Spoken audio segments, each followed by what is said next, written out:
What up, everybody? Late Night Live, episode 97. It is Black Friday. I hope everyone had a good Thanksgiving.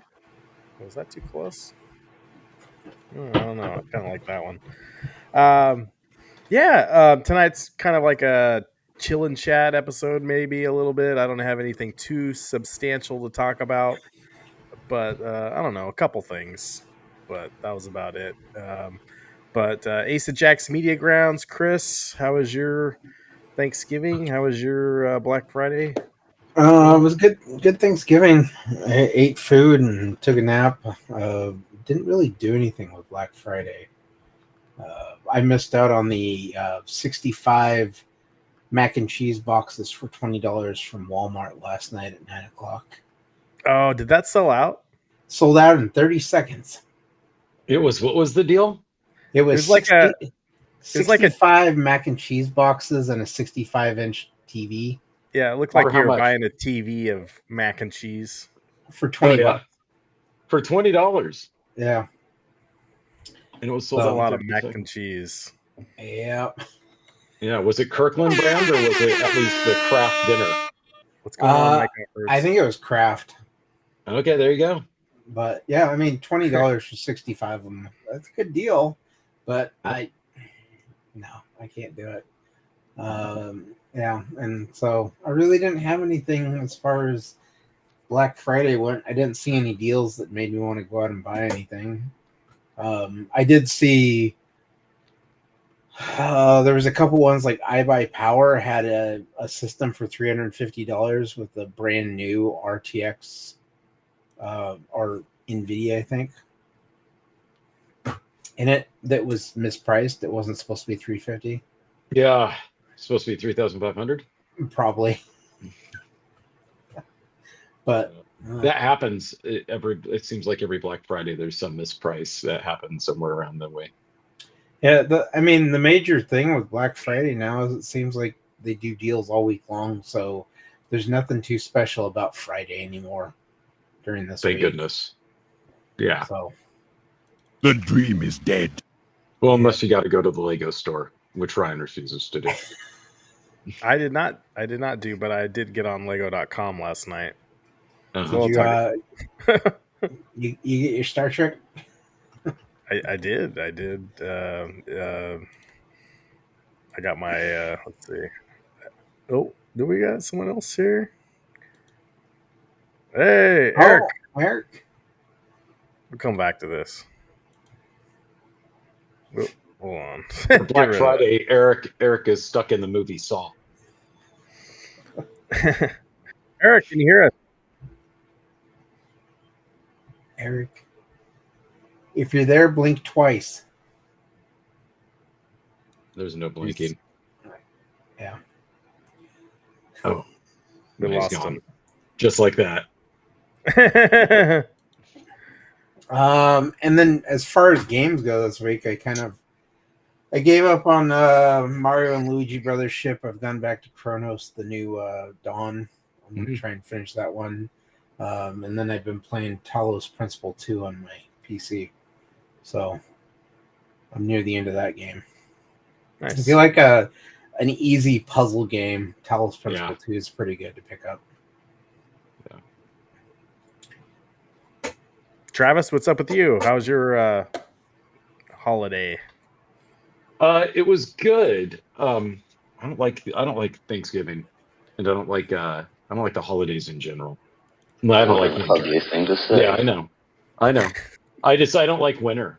So it's like if you put them in summer, then maybe I'd be a bit more excited about them. But once that I got to the age where I didn't really want gifts, then I kind of was done with the whole thing.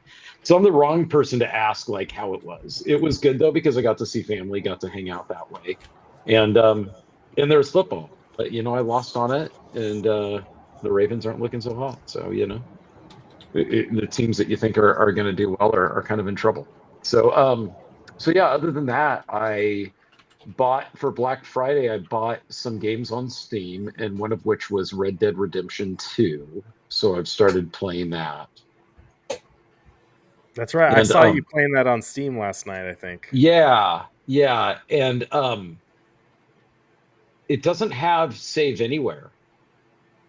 Not that games of that, like let's say Mafia didn't have it either. Once you entered a mission, you were basically to the mission, and if you quit, then you started over.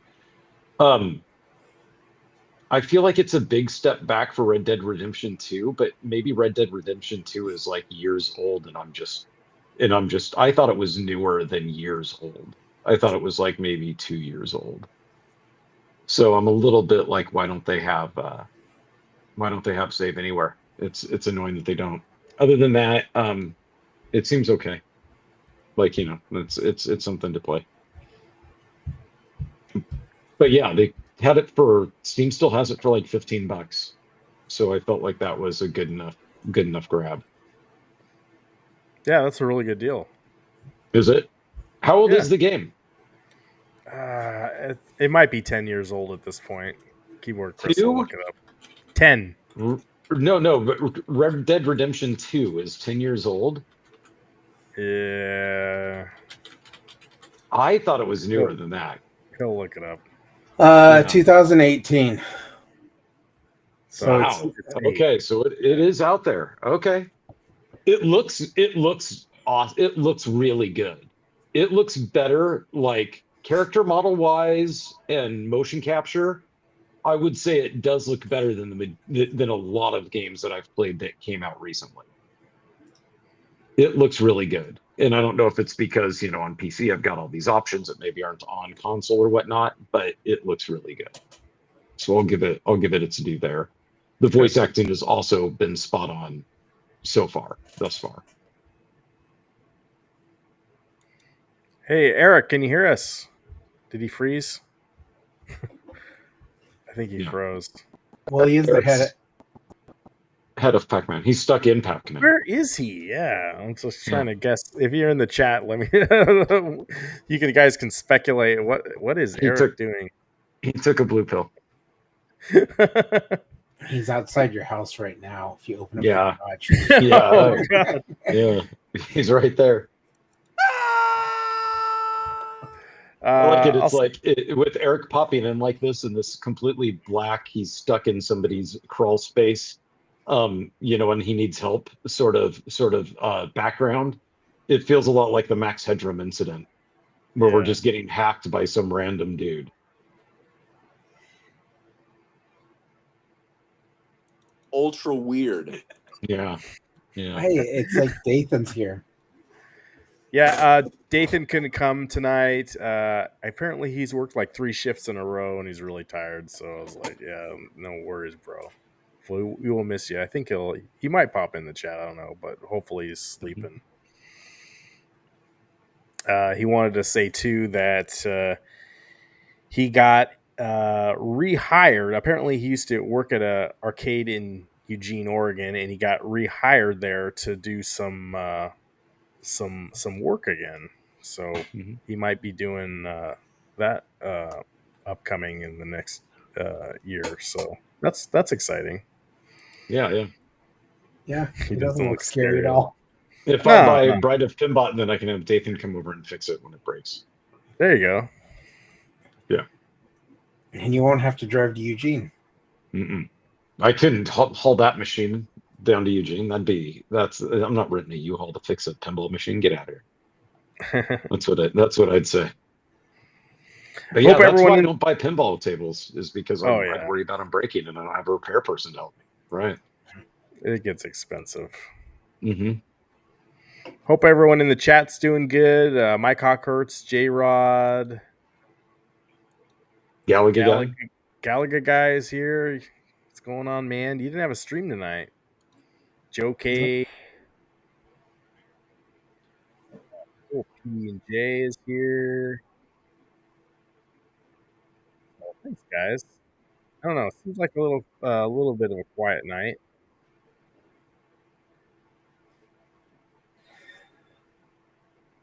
Let's see, what have I been doing? Yeah, I've been working a lot too, and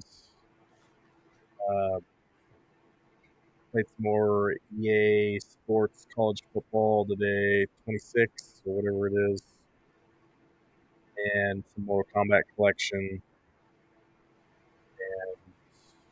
Yeah, and, turkey at the at the parents was good, and yeah, good to hang out with family and stuff. Your microphone sounds like it switched from your Hello. yeah, now you sound good. Okay. Anyway, I was saying Thanksgiving was good. Yeah. Nice work. I did buy my Star Trek Lego set last night, and I did have an image, but I think I lost it. But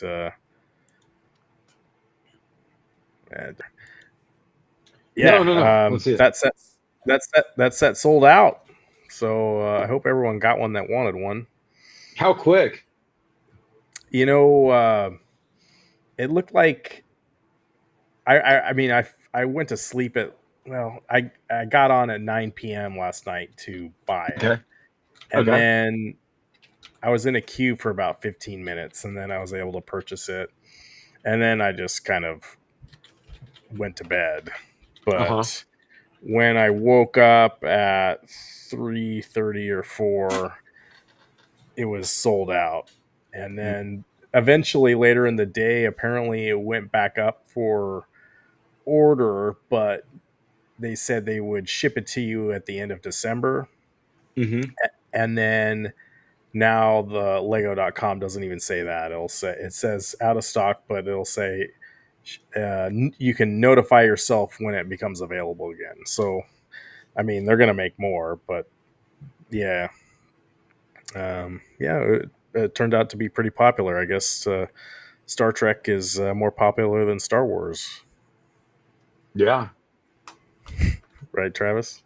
No, I can't say whether it's more popular. I mean, you don't want me to get into it and the amount of idiots that I think live in this world. So, it's popularity is not a good barometer, in my opinion, of quality. But I bought that, and then I got a new tripod Oh for yeah. a new camera, or maybe an old camera. So just trying to up my video game. And I was trying to think of anything else I bought for Black Friday. Oh, I got the box of not Star Trek, Spider-Man, Magic the Gathering. They had an exclusive one right when the set launched, and I had my eye on it, and it was like really expensive, and the prices have just really dropped on those. And then for Black Friday, they put it on another sale, so I was like, all right, I'll get it. So, and is it a collection of the cards? It's just like 10 packs, and Okay. like their collector booster pack, and then it's got like a cool dice, and it's got some cool artwork or something. So, but you can use them like in the standard format of the game. Yeah. Oh, okay, cool. Yeah. So that was cool. Let's see. Like I said earlier, it's going to be a pretty chill episode tonight. I want to talk about, they did delay the iconic arcade that I have ordered again. I was going to get into some home arcade drama, but I was like, man, I don't know if I want to. I really don't like calling people out on YouTube or whatever, and I don't want any feuds coming after me. So it's like, well, I think I'm going to skip it. But call them out. Let's do it. No, our friends at Streamboo got our back. Yeah, I don't know. It's just not. You got the masses of Streamboo backing you up. They're in your corner. If Eric was come back in, I wanted to talk about. We could talk about his Tron HasLab failing. Eric's on the way to Canada. Is that what he said? Yeah. He's on his way to Canada. I didn't get that text. Yeah, sorry.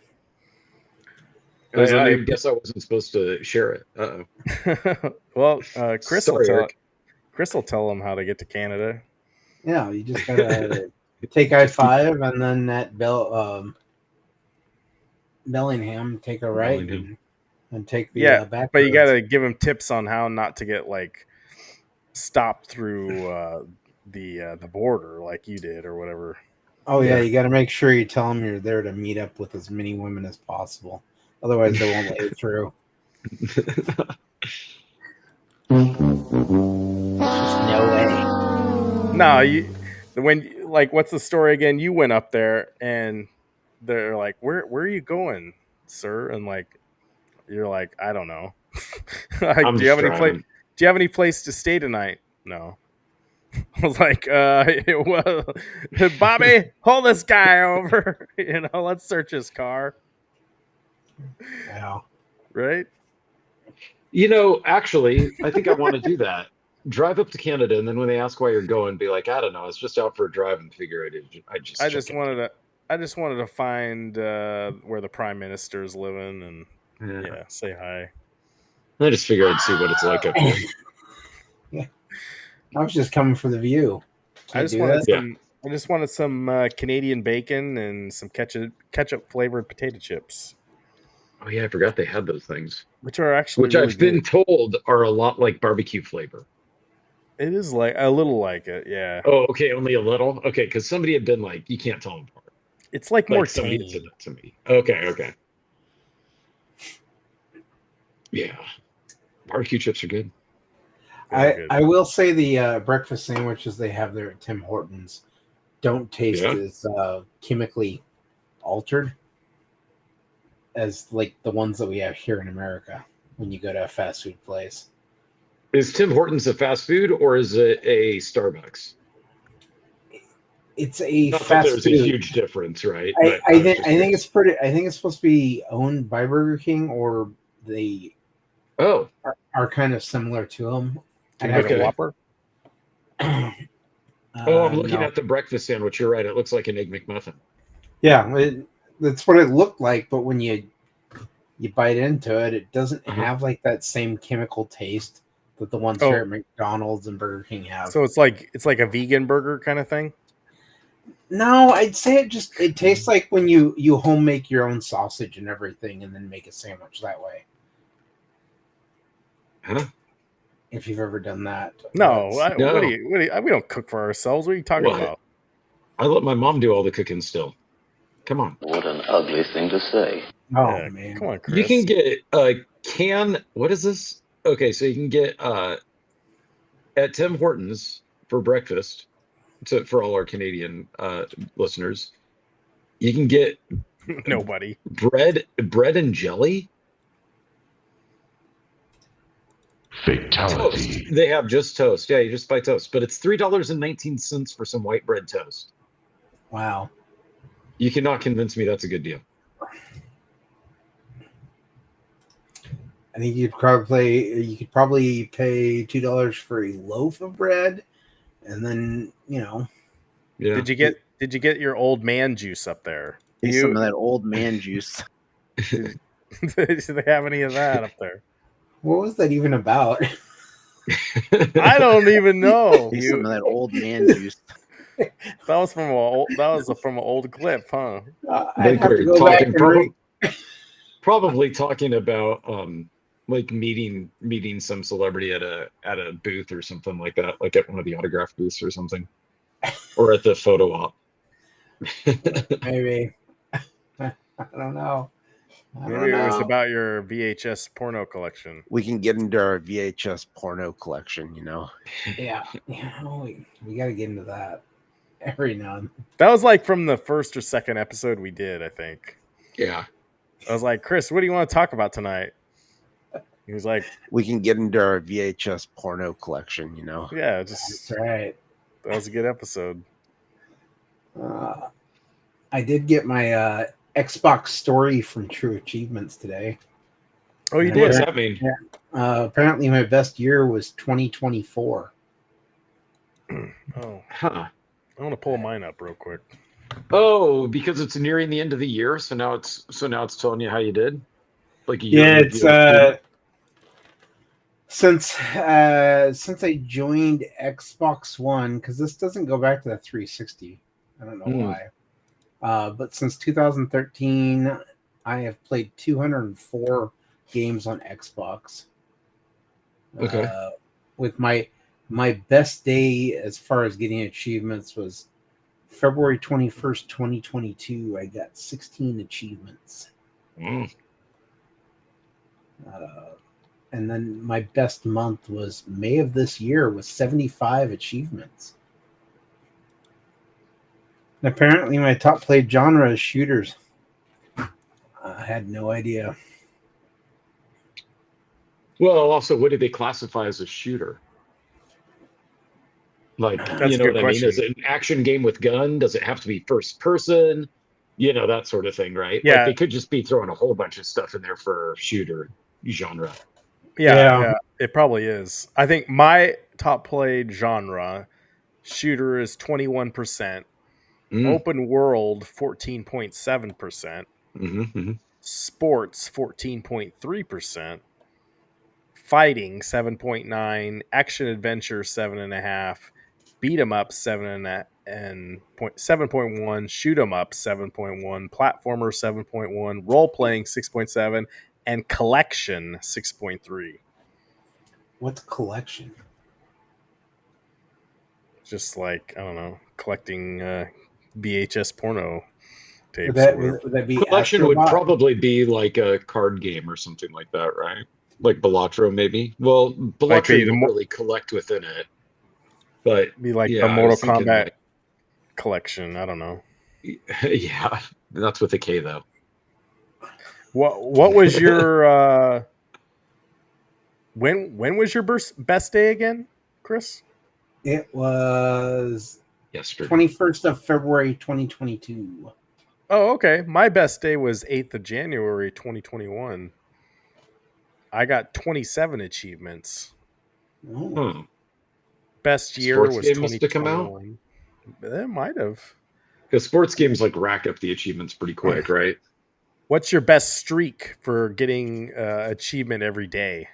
I had 7-day streak. Oh man, I had 24. I beat you. Yeah. 24 days. Now, if you guys want to go do this, you can go to trueachievements.com and link your Xbox profile, and you can see how you stack up or your history. Mine doesn't show my Xbox, the original Xbox on there because I Did don't the know. original have achievements? I You thought know that was what? It introduced with did. the 360. It didn't Yeah. have achievements. Yeah, you're Yeah. right. But I have 0 games completed, Mhm. 10.49% completion percentage. You didn't complete a single game.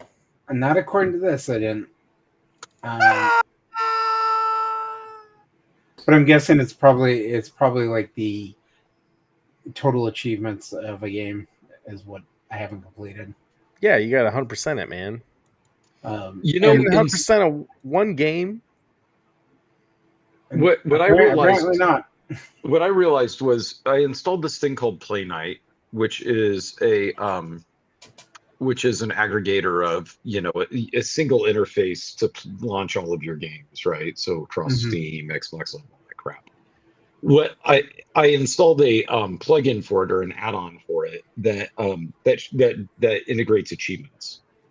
And what I didn't realize is now that I use Play Night as my game launcher, I actually do look at the achievements. But all this time on Steam, ever since I switched to gaming on Steam and got away from the Xbox, I've not paid attention at all to achievements.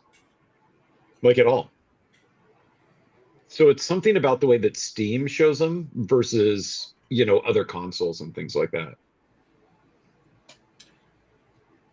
Yeah, I don't know. Oh, I did play Silent Hill. I forgot about that. Yeah, I bought as well because that was on sale too, Chris. The Silent Hill 2 remake. Yeah. So I played up to the point where you get to the well, Okay. and then I fell asleep, and then I woke up and quit the game, and I haven't jumped back in yet. So I just played the very, very intro, right? The animation in it, the animation style is odd. But I'm thinking that that's because it's, you know, a modern redoing of like a really old game, right? Oh yeah. Well, But it's yeah, I funny did pick that up. when they re-released Silent Hill 1. I think there was the Konami collection that had Silent Hill 1, 2, like the original ones. Mm-hmm.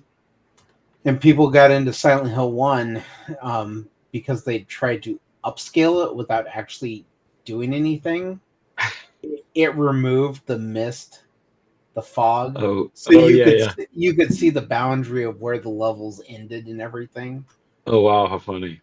And it was like, well, that was the reason the fog was there in the first place. Was with the fog there, you could like hide all the end zones and everything, all the stuff that was missing. Because they didn't have it. But yeah, and then this says the value of the games I've played is $6,462. Well, is that today's value or what you purchased them at? It just says values of games estimated from launch prices. Okay, from launch. So if you bought them day one, it's giving you all of it. Not the cheapskate. I wait 5 years or 10 years in my case for Red Dead Redemption 2 to go on sale for $15 and pick it up. How much is yours again? 6,462. Oh, okay. Mine's higher than that. Mine's 9,381. What is your total install size of games? 5,666 gigabytes. Okay, I beat you again. I'm at 6,010 gigabytes. I don't know if there's necessarily a winner in this way in this competition, Ryan. Oh, I'm the winner, of course. Well, I might not want to say these numbers too loudly across the family. I have 14 games completed, and I have 6 DLCs completed, Chris. Only 14 games completed? That's what it says, yeah. See, that doesn't seem right? You beat more games than that, don't you? Yeah. Yeah. So it must not be able to tell the trigger, right? It must be tied off the achievement. Like, it must be honing in on if you get one achievement, then it counts it as completed. Yeah, I think that's what they're going for, is like how many games you've completed all the achievements for them. Oh, I didn't read it as that. I would mean it just to mean that you saw the credits, right? But a lot of games have an achievement for getting to the credits.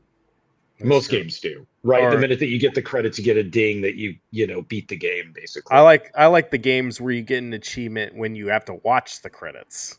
Oh, all the way through? It's like an hour long or whatever. And you didn't skip it. You didn't skip the credits. Especially the ones where they don't let you like speed it up. Gosh, it's so torturesome. Yeah. Yeah. I think Elden Ring did that to you. Where to get the achievement for beating Elden Ring, you had to watch the credits all the way through. And it was like massively long, super slow scrolling, lame music, and no way to skip it. Ain't nobody got time Another for thing that game did wrong that Claire Obscure did right. Okay. Well, Elden Ring did win Game of the Year. Is Claire Obscura going to win Game of the Year? I guess. Well, I was going to talk about that. Actually, I wanted to bring that up at some point here. Did you see the Silk Song devs comments? No. Look for that so you can share it, and then I'll tell you what I initially thought, and then how I reneged how I changed my opinion on it. He changed his opinion. Yeah, I did.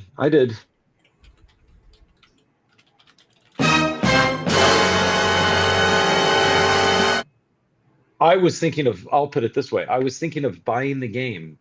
And then when I read the headline of what they said, I said, well, I'm not buying that piece of crap. Jesus Christ. My God. Yeah. Did you find the keyboard, Chris? I think it was PC Gamer. Had it. Well, I found this one on Game Radar. It says Silksong developers maybe aren't going to the Game Awards and think they're safe from a Game of the Year win because of Claire Obscure Expedition 33, which is exceptional and broadly palatable. There you go. Yes. That made me not want to buy the game. Just because that is, well, I'm not going because I'm not winning. And the popular kid's going to win. Stupid childish tantrum. But then I actually read what they said. Always I actually read the article, and then I was like, okay, it's not that bad. They they were giving Clair Obscur like a lot of credit for being very good.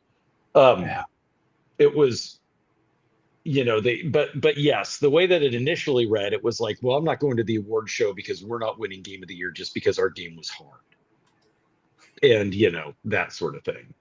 And I would say that no. I mean, if that's a reason, then that's as good of a reason as anything else. If your game isn't massively popular enough for you to win the award show based off popular vote or whatever vote they have because you made a game that was too difficult, that's fine for the audience to not like it for that reason. Just because you made a game that was hard, you should know that you're alienating and pissing off a bunch of people who buy it. That's kind of the point, right? Like, you want it to be frustrating.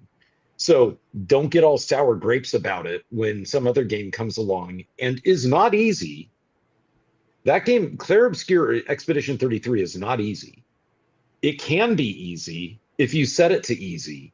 But even then, because I did try that on a second startup after I beat it the first time, even then it's not easy. It's just easier. Because you still, like somebody had said, the review of that was like, well, if you can't get the parry system down, just set it to easy. You don't need to parry. That's not true. Oh, you do still have to parry. Yeah, you still have to get your timing down. So no, people who said that, they were also incorrect. I mean, I would argue that you could dodge and not parry in the window is a bit more forgiving in dodging than in parrying. Yeah. But regardless, the game isn't easy. What the game does right, that also God of War did right, and also Elden Ring did right, is the really, really, really hard bosses are optional. You don't need to fight them. Oh, you can continue going down the story, right? They did that right. Elden Ring did that right, but Elden Ring's misstep, and the reason why Clair Obscur did it better and God of War did it better, is it doesn't tell you they're optional. Because you really don't know what the heck you're doing in Elden Ring. You're just kind of going around because the story's nonsensical and the game is nonsensical, in my opinion. In Expedition 33, it makes it pretty apparent, like, you don't need to beat this guy. This is a challenge. You can move on and continue doing things. God of War did the same thing, where God of War explicitly said, you don't need to beat the Valkyrie. You don't need to beat the Valkyries, right? They're just here for funsies. You don't need to do it, right? And I like that. I think that that's the right way to do it. And I think that having a difficulty setting in a game is also the right way to do it. I don't let it persuade me from not buying a game if it doesn't have it, but I don't see why a game should be taken to task for making it more accessible to people who aren't so great because they want to see their story told, or they want people to experience their music or their game making. I just don't get the whole gatekeeping on the difficulty of games. Well, I think you should make a game be as difficult or as hard as you want. Yeah. I don't want to discount. There's gamers out there who have disabilities or whatever, and have a hard time moving a controller to begin with. Yep. Of course, I've seen people speed run games just using a controller in their mouth. So right. Everybody's different. But yep. If you want to play an easy game and go through it really fast, that's on you. But if you want a challenge and want to really fully enjoy a game, I remember doing Final Fantasy 17 and I played it on super easy and I went through the whole thing and I felt like it wasn't a worthwhile experience for myself. Like I should have. Right. I should have played it up at difficulty. Yeah. So, but I guess what I was saying was, I don't understand people who attack games for having difficulties in them. Like, in other words, the Silksong people that I've read are like, if you want a difficulty, just get good. It's stupid to have an easy mode. I've seen that across the forums. I think that is dumb. I think that I applaud game makers for putting difficulties in games, both easy and ultra nightmare. I applaud both because, I think that, and I wish Doom had done this right. And to be fair to Doom, I didn't play it that long yet. But remember when Doom first came, when they first announced it this year, they said that it was going to be a loose difficulty that was going to scale as you played it, but not scale to get easier necessarily, but also scale to get more difficult. to kind of keep a very even difficulty, regardless of skill. I didn't play it long enough to know if that was the case. If I recall correctly, both you and Dathan said, you didn't think the game was hard, period. No, Like you didn't, yeah. No, it wasn't Yeah. hard. It just it got it gets tedious. Monotonous, right? Yeah. And so, but I thought that was a cool idea. But yeah, the whole thing with the Silksong people that if you take their quote out of context, which is how the headline was delivered, it sounds like they're basically ripping on the game industry or the Game Award people for picking a game that was easier than theirs.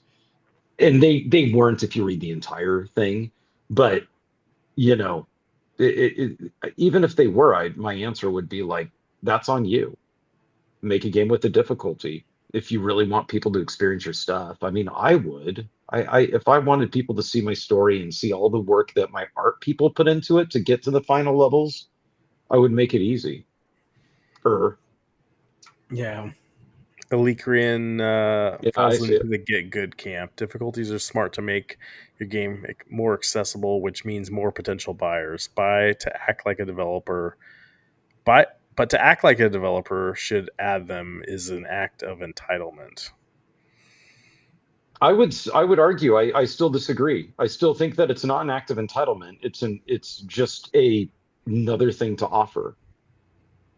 I mean, and maybe that's because I have an illness that someday will take maybe my ability to game away from me.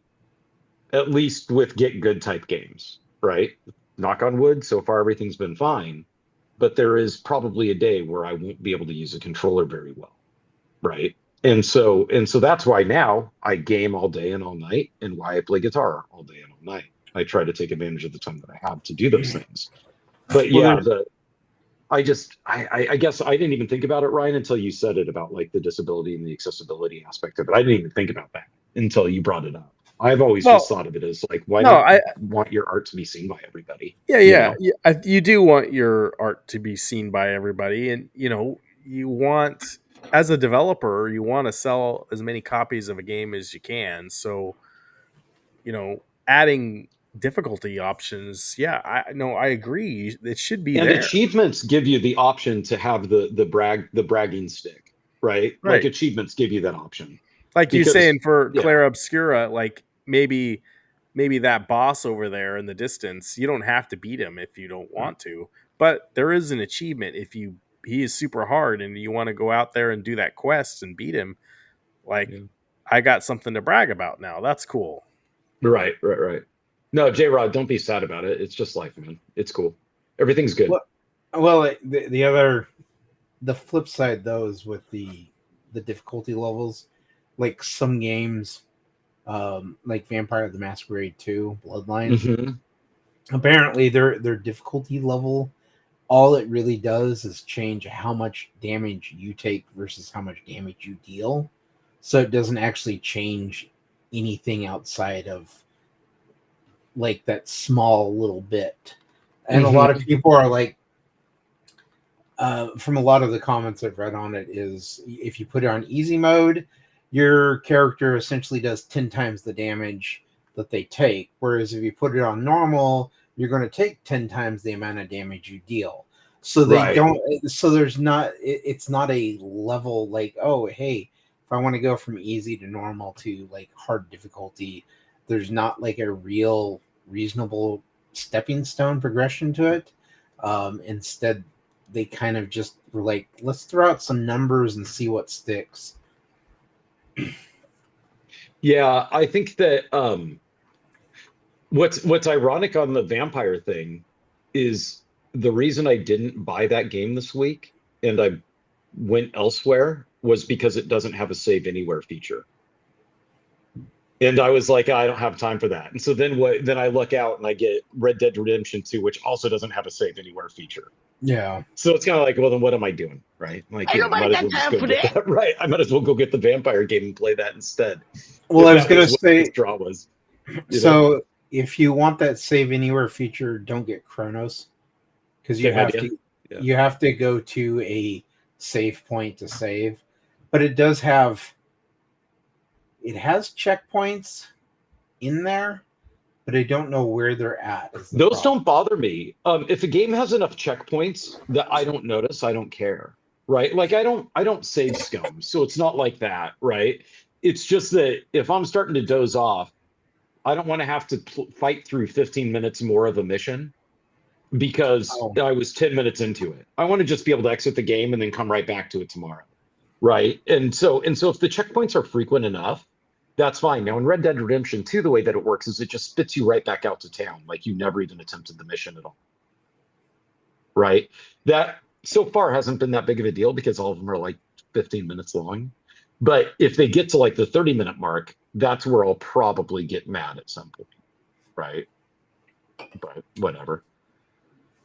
Well, and I think that was the entire point behind the resume feature on consoles, was that for the games that didn't have the save feature in a mission, like Red Dead Redemption 2, if you were to close down the system at that point, it would put it in a save spot. But when you resume, you'd just be back where you were when you turned off the system. That was supposed to be the reason for that feature. Not so easy on PC. No. But yeah, that's a cool idea, right? But I think that's why they did that with the ROG Ally X. They've done that with the Steam Deck. Like Switch 2 has it. The original Switch, I think, has it with some of the games. Maybe it has it with all of them. PlayStation 5 has it. So there may be a feature somewhere in Steam that you can set it up where if you pause the game, exit out of it, it will just resume it back where you were at. I don't know. I've never tried it. But I didn't know that it was Kojima who said that, Alikri, and I thought it was Roger Ebert. Let's see what Roger Ebert said about games. I thought he said that they couldn't be art because the player dictates. Yeah, because the player dictates part of the overall vision. Therefore, it wasn't truly art. So stupid. I hate this one. Yeah, to which I thought was a dumb argument, but that's just me.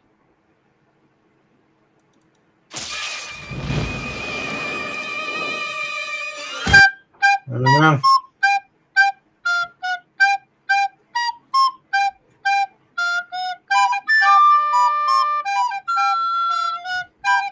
Well, we can move on. No, it's an interesting topic about difficulty and people and the awards, right? Like, what gets you an award? Yeah, I don't know. Just make a good game. Yeah. Period. Or pay enough to get your game an award, Yeah. That's all you have to do. Like the Silksong peeps.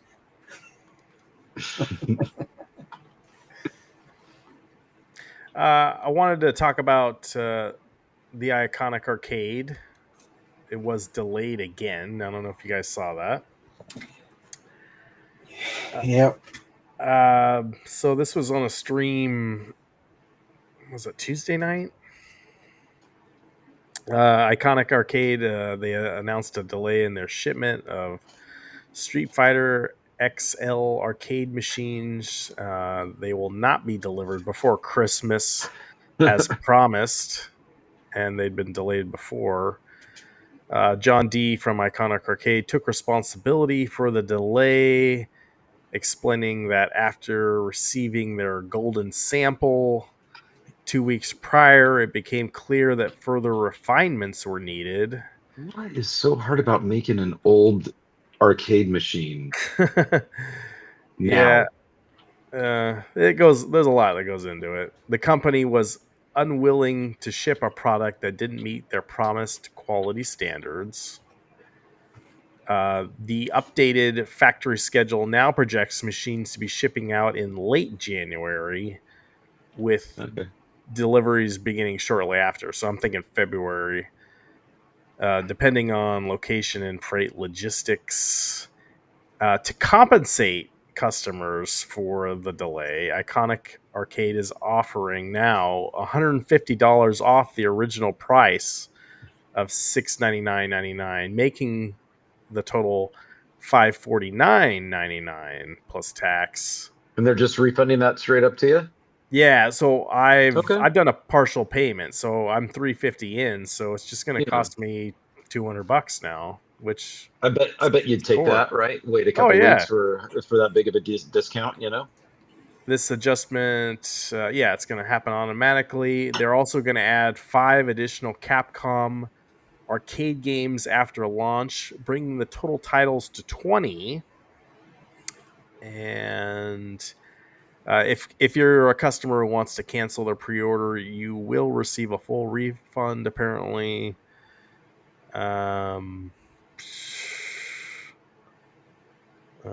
the goal is to have all the products on the water prior to Chinese New Year. So yeah, I mean, I feel like, and I did some searching later in the week. Like, you know, there are a lot of just unhappy people in that community, and like, you know, it does suck when things get delayed. But like, you know, just get the product right. I would rather have a good product that doesn't. I don't know what the flaw is, but Yeah, you whatever. for sure don't want to flaw in something that's this big of a state. Like this is going to be a centerpiece sort of thing in your room, or like it's not.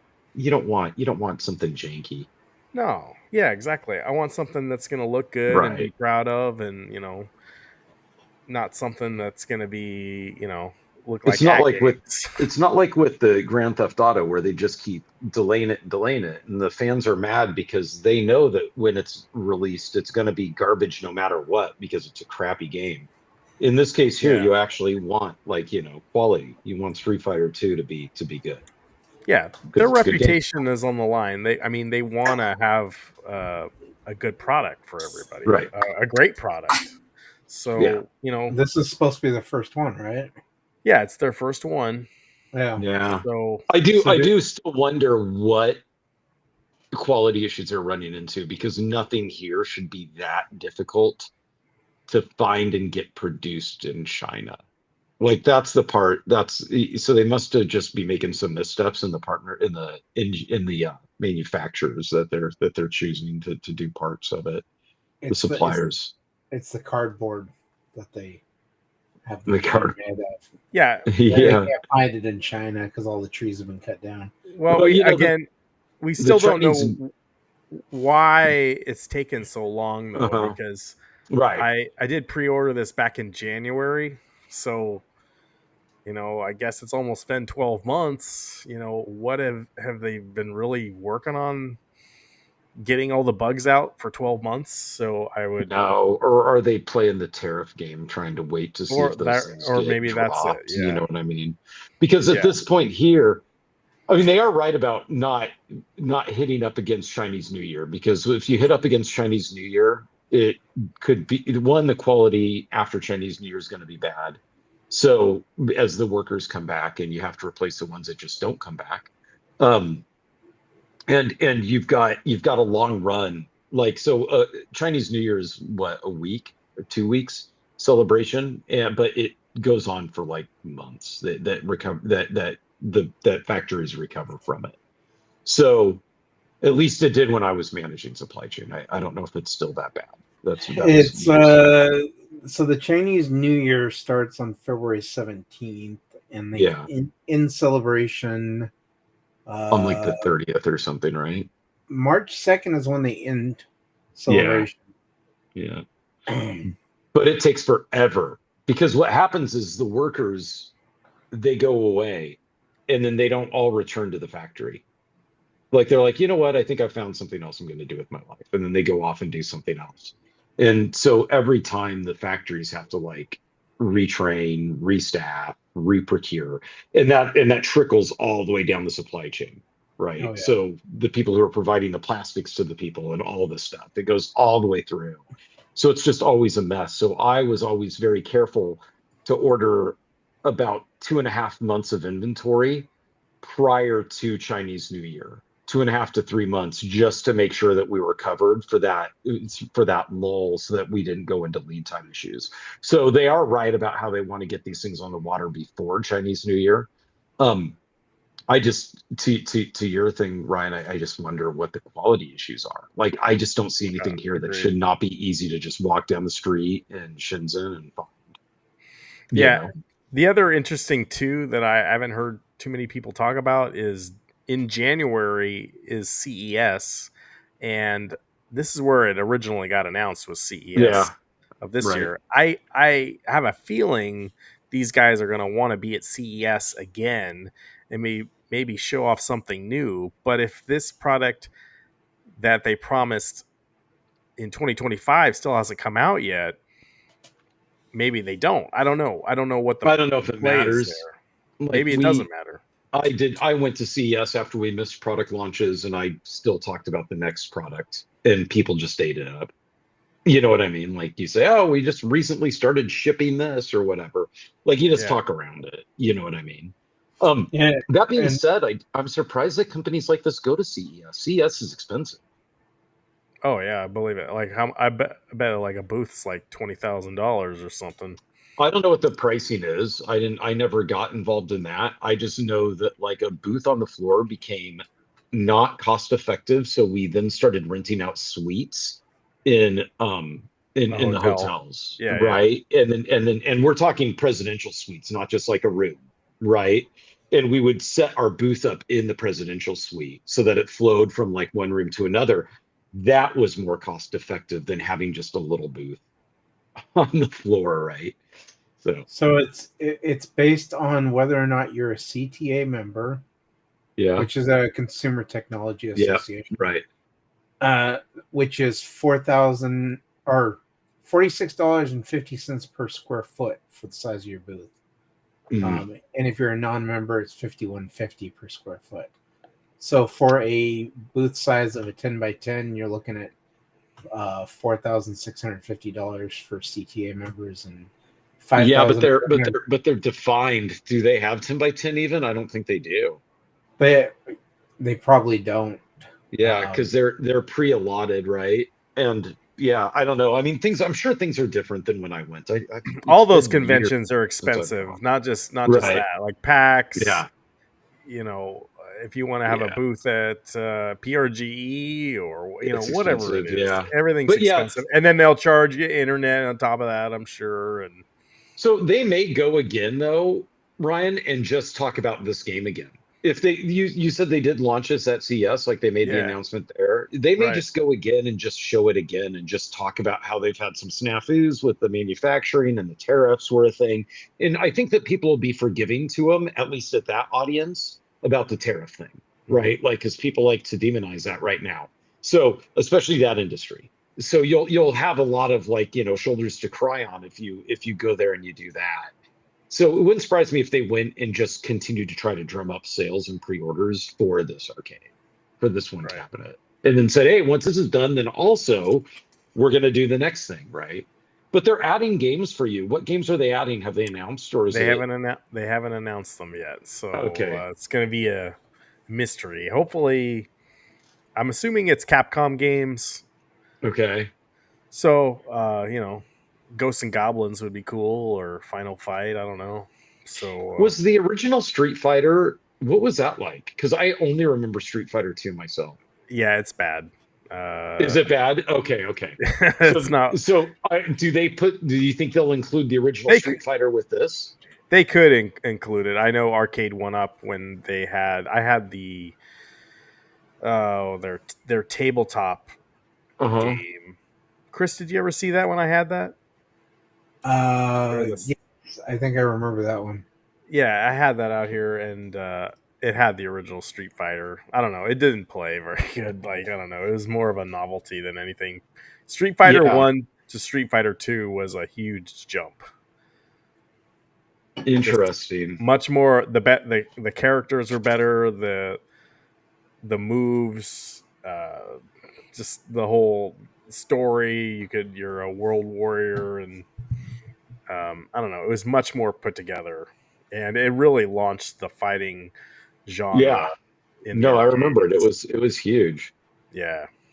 I just wondered, like, because I remember Street Fighter 2 becoming so big that at the arcade there'd be people like basically in line and all gathered around for a chance to play it. Right. But I never stopped to ask myself, like, how did this word of mouth get out? Like, was everybody just waiting for Street Fighter 2 because Street Fighter was so good? Because I couldn't remember ever seeing Street Fighter in an arcade anywhere. No. Yeah, I don't ever remember the original Street Fighter. Yeah, I don't know either. But it was apparently released on TurboGrafx CD as Fighting Street. Oh, funny. Yeah, no one had a Yeah. CD. Yeah, there you go. That's J-Rod said it was called Fighting Street on the PC Engine one. But yeah, I remember Street Fighter 2 in the arcade and being like, "Wow, this is pretty amazing." And then they brought up was it the Hyper Edition? Yeah. The Ultra or something like that, the fast one, right? Yeah, and I remember how excited a lot of people were when the fair came and had that one in the arcade area. Mm-hmm. I think that was almost as busy as like when Mortal Kombat was there too.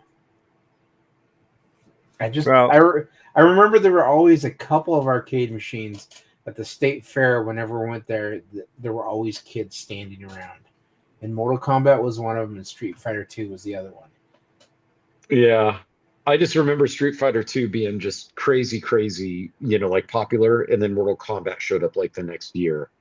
And then it was like an even distribution of people between the two arcade If you guys get the Mortal Kombat collection, they go into that in their documentary about Oh, do they? Yeah, how Street Fighter was king, and they wanted to see how their machine would play next to Street Fighter, and they took, when they were like beta testing their arcade, instead of like having like, I don't know, like beta testers actually play it, they actually just took a machine, got it all looking good, put the code they had on it, and just put it in a really popular arcade in New York City or Chicago, and just let gamers play it. And then they, took the feedback back home, and then they, kept tweaking it. I thought that was really interesting. That is cool. So did they talk about in that documentary, like, so I don't know this, these side by side 1v1 sort of fighters, like these game, like Street Fighter 2 is. Was Street Fighter 2, was that like, or Street Fighter, was that basically the original of those types of games, or were there more that I'm forgetting about that existed before that? And then if so, did Mortal Kombat admit that they basically just ripped off Street Fighter 2 based off its success and just wanted to one up it? Like in that documentary, do they talk about the Yeah, I don't inspiration? know. I don't know if Street Fighter 2 was the original. It may have been, but what Mortal Kombat was trying to do is they were using the real time like graphics that they had at Midway that Capcom didn't have, and like that's just what motion capture, like just motion realistic capture. looking, graphics, The right? early Which was 90s cool. motion capture was like Yeah, revolutionary when yeah, it came out. absolutely. And the Street Fighter stuff, I mean, it looks good, but it's like It's cartoons. a cartoon Yeah. like sprite kind of stuff. Yeah, absolutely. And- So in and- that documentary though, did they say like we were ripping off Street Fighter 2? No, they okay. they just saw Street Fighter 2 was making a lot of money, and they wanted to do something similar. Gotcha. So, So the very first 1v1 fighting arcade game was Heavyweight Champs, that was released by Sega back in 1976. And it's a boxing side view game. yeah. Which one is? That's according to Chris's AI again. Heavyweight Champ. I've not heard of it either. I have But not. that's credited as the first side scroll, or one. It was a boxing game, arcade game, where you got to choose one fighter, and then you fought another fighter. But it was developed by Sega back in 1976. Oh, there you Hey, go, Travis. look at that Street League. Yeah. Compassionate Baladgut. What is the Is that German? What is that? We'll get another one here in a second. You know, Passionate Baladigic. the thing is, like, you know, Balrog's level in Street Fighter 2? Yeah. Like, if you pull that up, he's like fighting in Vegas, right? Right. Like, pull up the image on that. Like, when you're talking about the graphics and how it was all like sprite and cartoony. Here's the second one. Underground Phones Gavois. Wait. Oh, yeah. Yeah. Must be Indian. But like, because when I always think about like the graphics in the Street Fighter games, like in Street Fighter 2, like I always think of like one of the things that was great about it was it had not only the sprite based guys in the front, but it also had the background, like that game that we were talking about where you could like turn around and fire into the background. Like Street Fighter 2's graphics I thought were pretty dang good with the amount of like stuff that was going on in the background behind the fight that was happening. So like Blanca's level in Brazil was pretty boring, but Balrog's was cool because you had like the people watching and all that stuff into the side, and there were like multiple people making up the back of the view, right? Yeah. And it's like, because yeah. So if you take a look at this level, the Vegas level's great, but if you go take a look at now, where's Balrog's? This is Balrog's. Oh, not Balrog. Sorry. Where's the who was the guy that was in Blanca? Blanca. Yeah, Blanca. Oh, okay. Like you compare the two, Blanca versus Brazil. Yeah, the Brazil one. And if you pull that up, like the level of detail.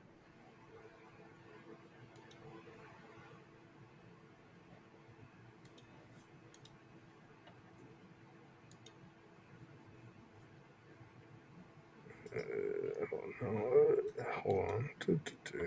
Yeah. I wish we could side by side them. Because to me, it's crazy how much difference there was in just these sprites, right? Yeah. So like you look at this, right? And look at this. You've got like what? 1, 2, 3, 4, 5 or 6 people in the background. Whereas if you go back to the other guys, to Balrog's, you've got like 30 some odd people in the background. Like it's just a cluster of people. So I always thought when I was playing this that Blanca needed more people and he needed more viewers. And one of the things that he could have done is just gone to our friends at streamboo.com to get more to fill out the background. Of course, you want to remove the space. And then he would have had quality people in the background, and I would actually think his level was good and as good as all of the other ones. I Jesus do like, Christ, my God. I do like the guy that's over here next to the girl in the red dress. Has no legs. He's just he's a floating body. Well, it's because his pants have morphed into the ocean. You only have so much color palette, right? Yeah. Yeah, that's my thoughts. Is that they had the code, they just didn't have the followers for all of the levels. Speaking of fighting games, we did get an update on the Mortal Kombat collection. I do have a little video if you guys want to watch it. Go for it. Let's see. We're really excited about an upcoming update to Mortal Kombat Legacy Kollection because we are introducing a long-requested item, which is lobbies. For fighting game fans, this is a important and crucial feature. We have lobbies are coming. Kept lobbies finally to about 4 people or so. With Mortal Kombat Legacy Kollection, we're trying to support up to 16 people in a room at a given time. The best way real quick, I still don't understand why they didn't launch the game with all this. Like, Well, I thought that's what I was going to say. Is I thought that this was like a promised feature that then just got put on the back burner, right? Again, like, yeah, but like, Yeah. Just wait. It's not like it was just like, burning up the charts anyway. Like, oh just give yeah, it another couple months and the release it game's when it's 30 ready. years old. Yeah. Just wait until the game is Right. everything's out at once. Yeah, All the I stuff agree. after the game comes out is a joke, but I'm glad they're I finally agree. getting to it. But Yeah, me too. The best ahead. way I like to describe our online arcade is Lame. you and 15 of your Too little, friends too late. entering a arcade, and in that arcade is every Mortal Kombat game in this collection, basically. And any one of your friends can walk up to any of those games and start playing it with another friend. You aren't limited to having a singular game in a room. You could have 8 games going on with 16 people at the same time, playing 8 different versions of Mortal Kombat if you wanted to. So it's your own personal arcade, which is why we call this feature online arcade versus just lobbies or anything like that. The whole idea is to replicate a group of friends or folks coming together and just playing whatever Mortal Kombat game they want to online. It's just It's very 1v1 multiplayer, is it not? Yes. So what? Like, who's he think he's fooling here? Like, So what he's saying is you basically have a room. sure. And like, if I want to invite all you guys and maybe everyone in the chat, all 12 of you, if you want to like watch, if you guys all want to play your own separate Mortal Kombat game, you can. Or I think what he's saying is would be more fun is like we all like watch Mortal Kombat 1 or whatever, and we watch everyone do fatalities on Chris. I think that'd be more fun. But like if you wanted to, But everyone could play their own game. So But this is not anything groundbreaking or earth-shattering or no, neat. it's not. Like, yeah, you know what I mean? Like, it's like, I mean, it's cool that it's coming out. It should have come out Right at now, launch, I think, is what I'm you kinda- can't play your friends Yeah. at all. Right. And that's pretty lame. Like It's just putting a quarter it's just onto the glass one in an versus arcade computer. game. Winner stays and the loser leaves, and it's a round robin King of the Hill sort of scenario where the person with is trying to try to stay on there and have the longest winning streak as possible. But yeah, if they want to have any kind of longevity to this game, they need to get the online lobby, whatever this is, the arcade room going. So people keep coming back to it. If it's not, I don't even I'm just completely floored that they think that adding any of this stuff is like gonna all of a sudden move a bunch of units. It should have been there on day one. It should have been on there on day one. And I don't think that by them launching this, it's going to be like, oh, geez, everybody now go buy Mortal Kombat Legacy Collection. Well, now, like the people that want it have already got it, and now people are waiting for it to be on a discount. Yeah, exactly. It's kind of like a little too little, too late. It seems like they should have just delayed it from the get-go. Just pull an Iconic Arcade. Yes, well, or GTA just 6. Iconic Arcade. And then be embarrassed that it's just Mortal Kombat and it's taking you this long to get it out the door. Yeah. Like that there, maybe that's part of it. Maybe it's just that it's just embarrassing. I don't know. And Digital Clips, they're working on other stuff too. So, I don't know how big their team is. I don't think it's that big, but I don't know. I'm pretty sure it's at PAX. We were told they had been working on this for over a year before this year. So I'm assuming they started in 2024. Yeah. So I don't know. I feel like they had to have known that people would be upset if the online wasn't working when they launched it. But whatever. Well, sure. Like to me, it seems like it's just in December. We should be getting our physical copies, so it'd be great if it's on the physical copy. Oh, there, yeah, console fanboy. The online lobbies for Steam is okay, so the lag is sometimes unplayable. Yeah, I heard that that Steam lobbies were up. You must have it on Steam. That's cool. I heard Xbox was coming up. I have it on PlayStation right now, and I don't think they've done the update for it. What is the Steam lobby? So he's saying that they've turned on like a beta test of the lobby. I see, within Mortal Kombat. Yes, Okay. on Okay, so Steam. not a Steam feature. I get it. Okay. But I think Console Fanboy, he plays normally Mortal Kombat on Fightcade, and Yeah, well, it's very, very serious too, because of the K in the console. exactly. Yeah.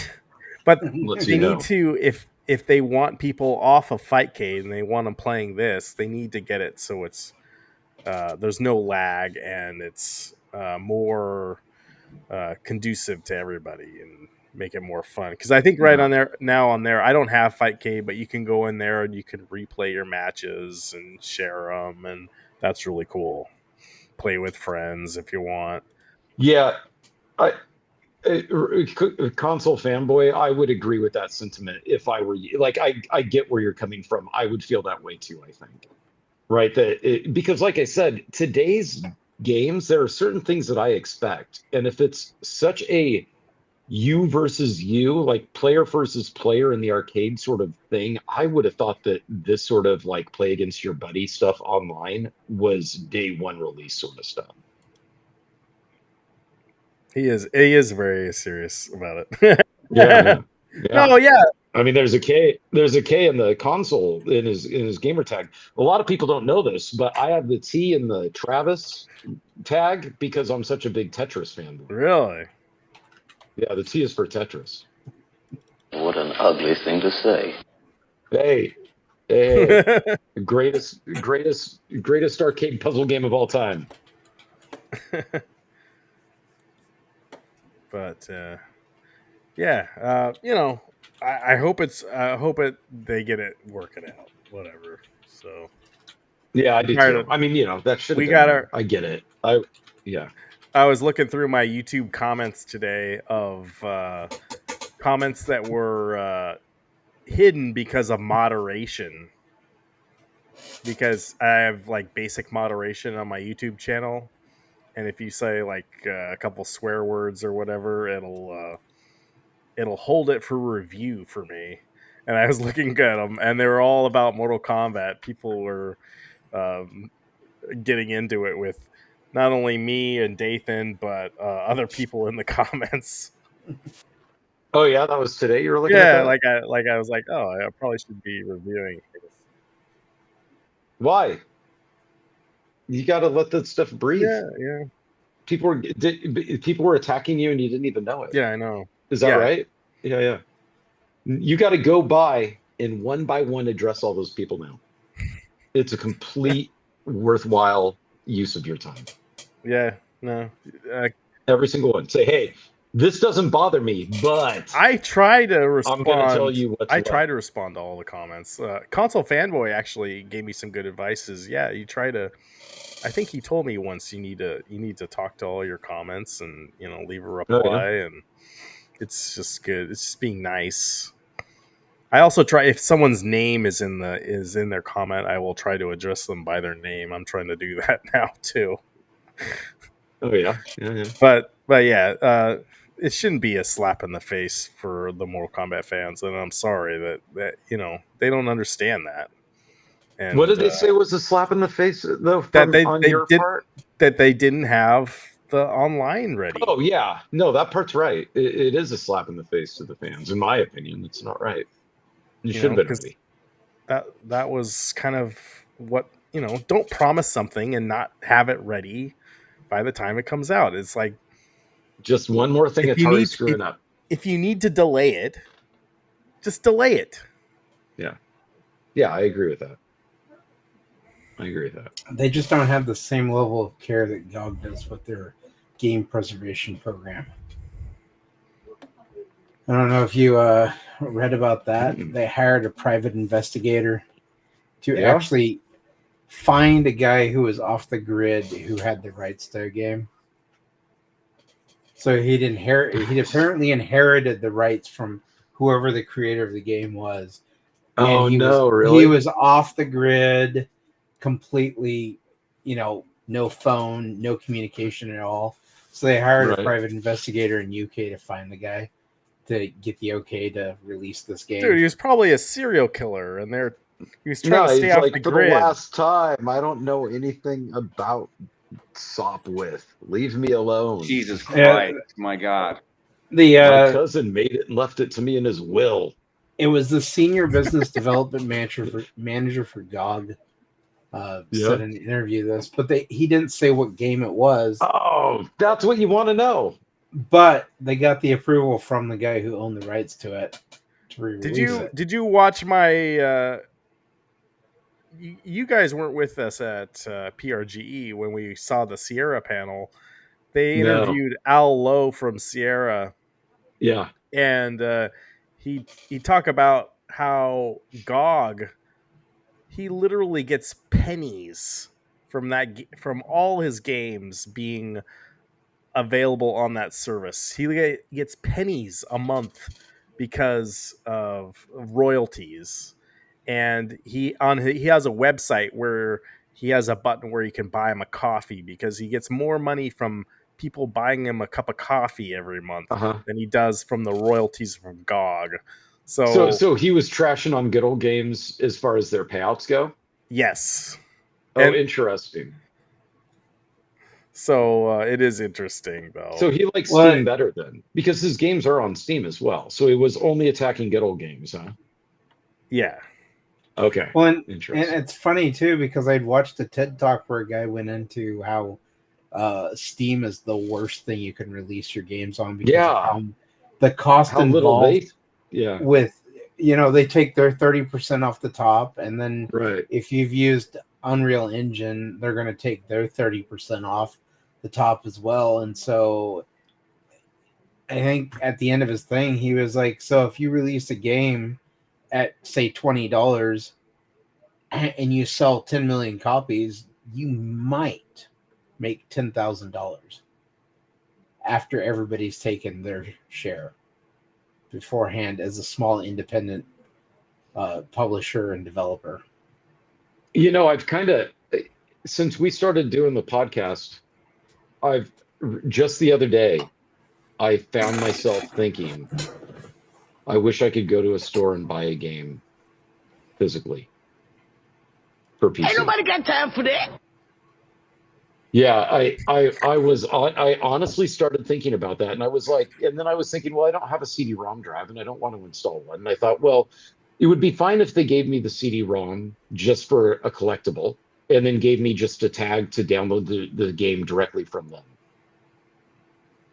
like that sort of a thing, and then put the hooks into Play Night so that I could just launch it that way. So I had one centralized, way to launch it.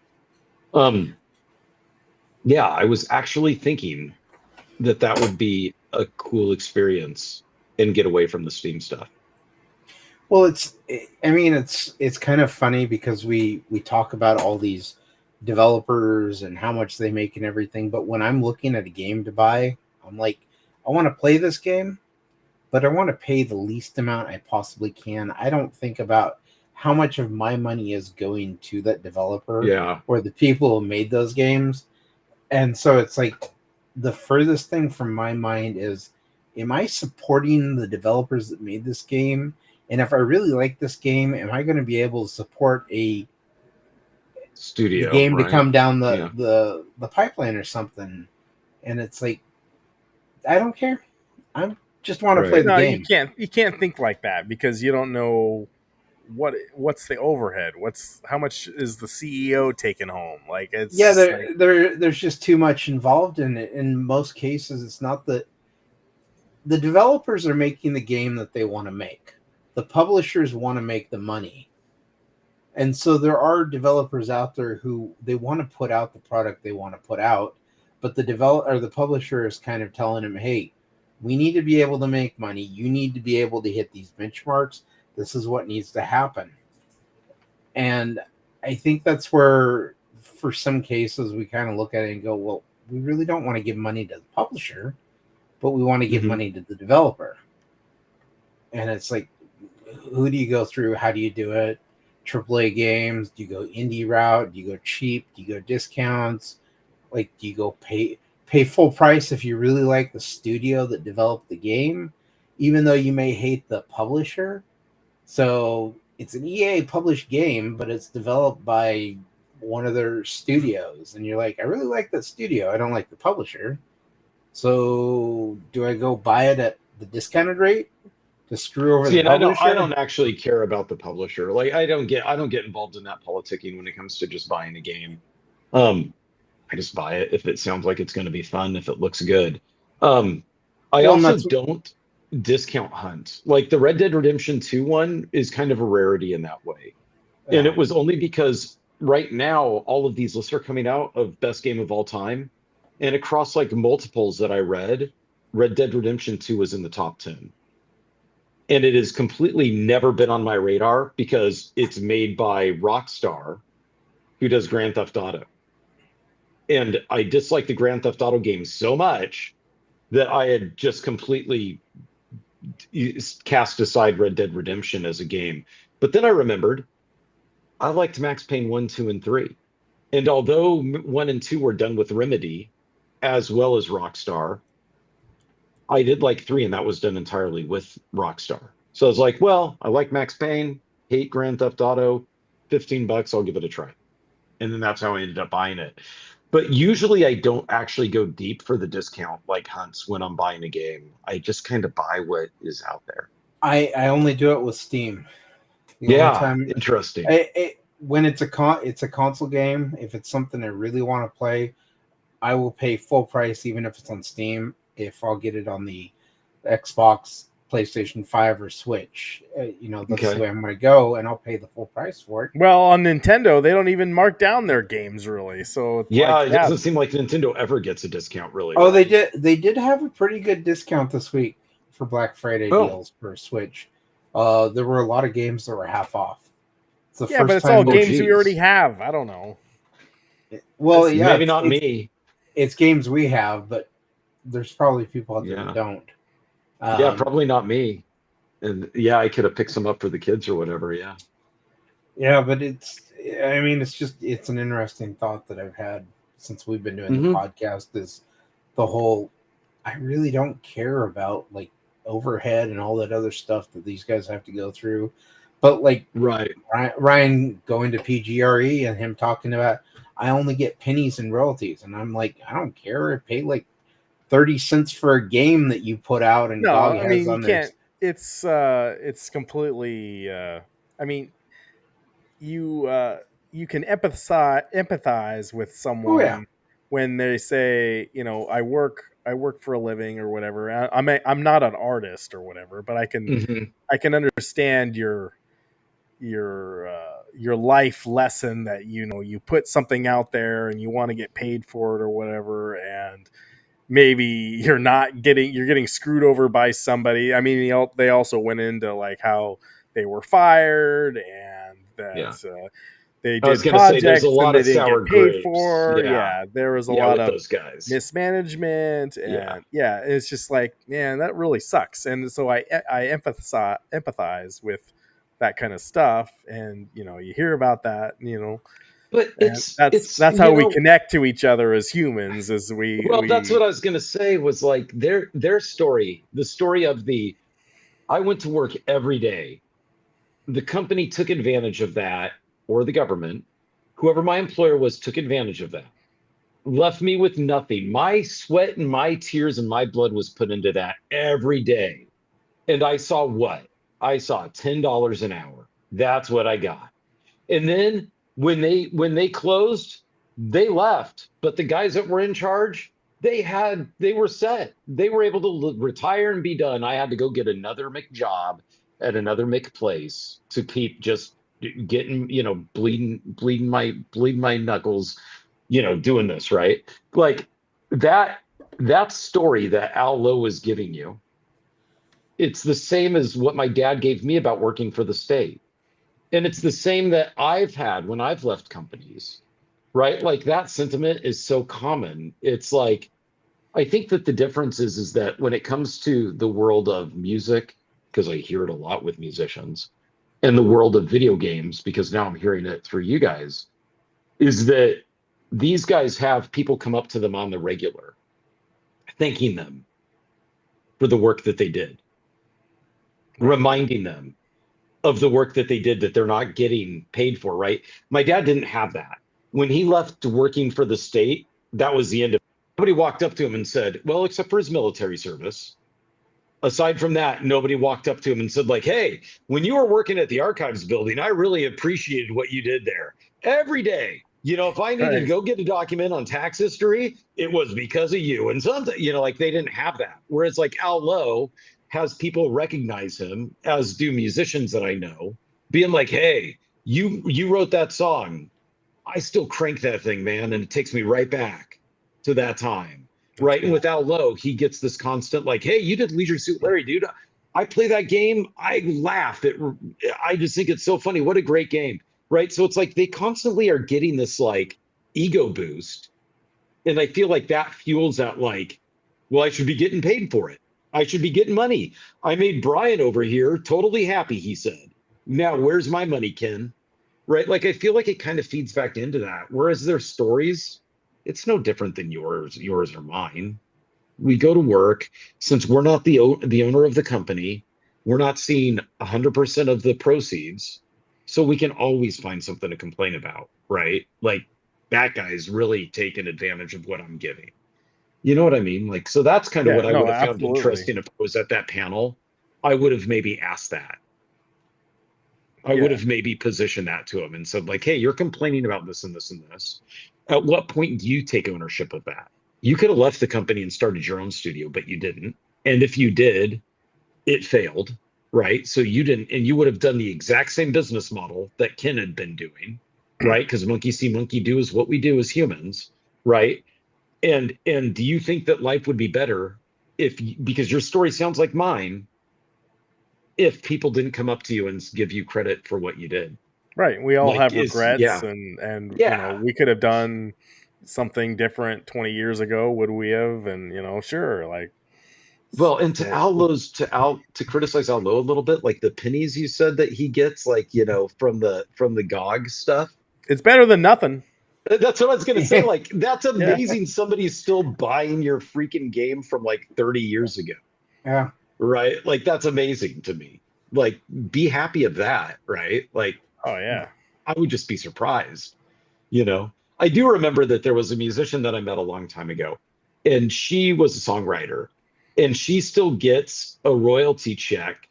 Like once every couple months, they cut her a royalty check because her song was used in a movie, and the movie still gets played on, like, you know, it was like some movie in the 80s or something, and it still gets played. And so then every once in a while she goes to the mailbox, she said, and she's got this check for like $8.32. And then she's like, oh yeah, that's right, my song was in that movie.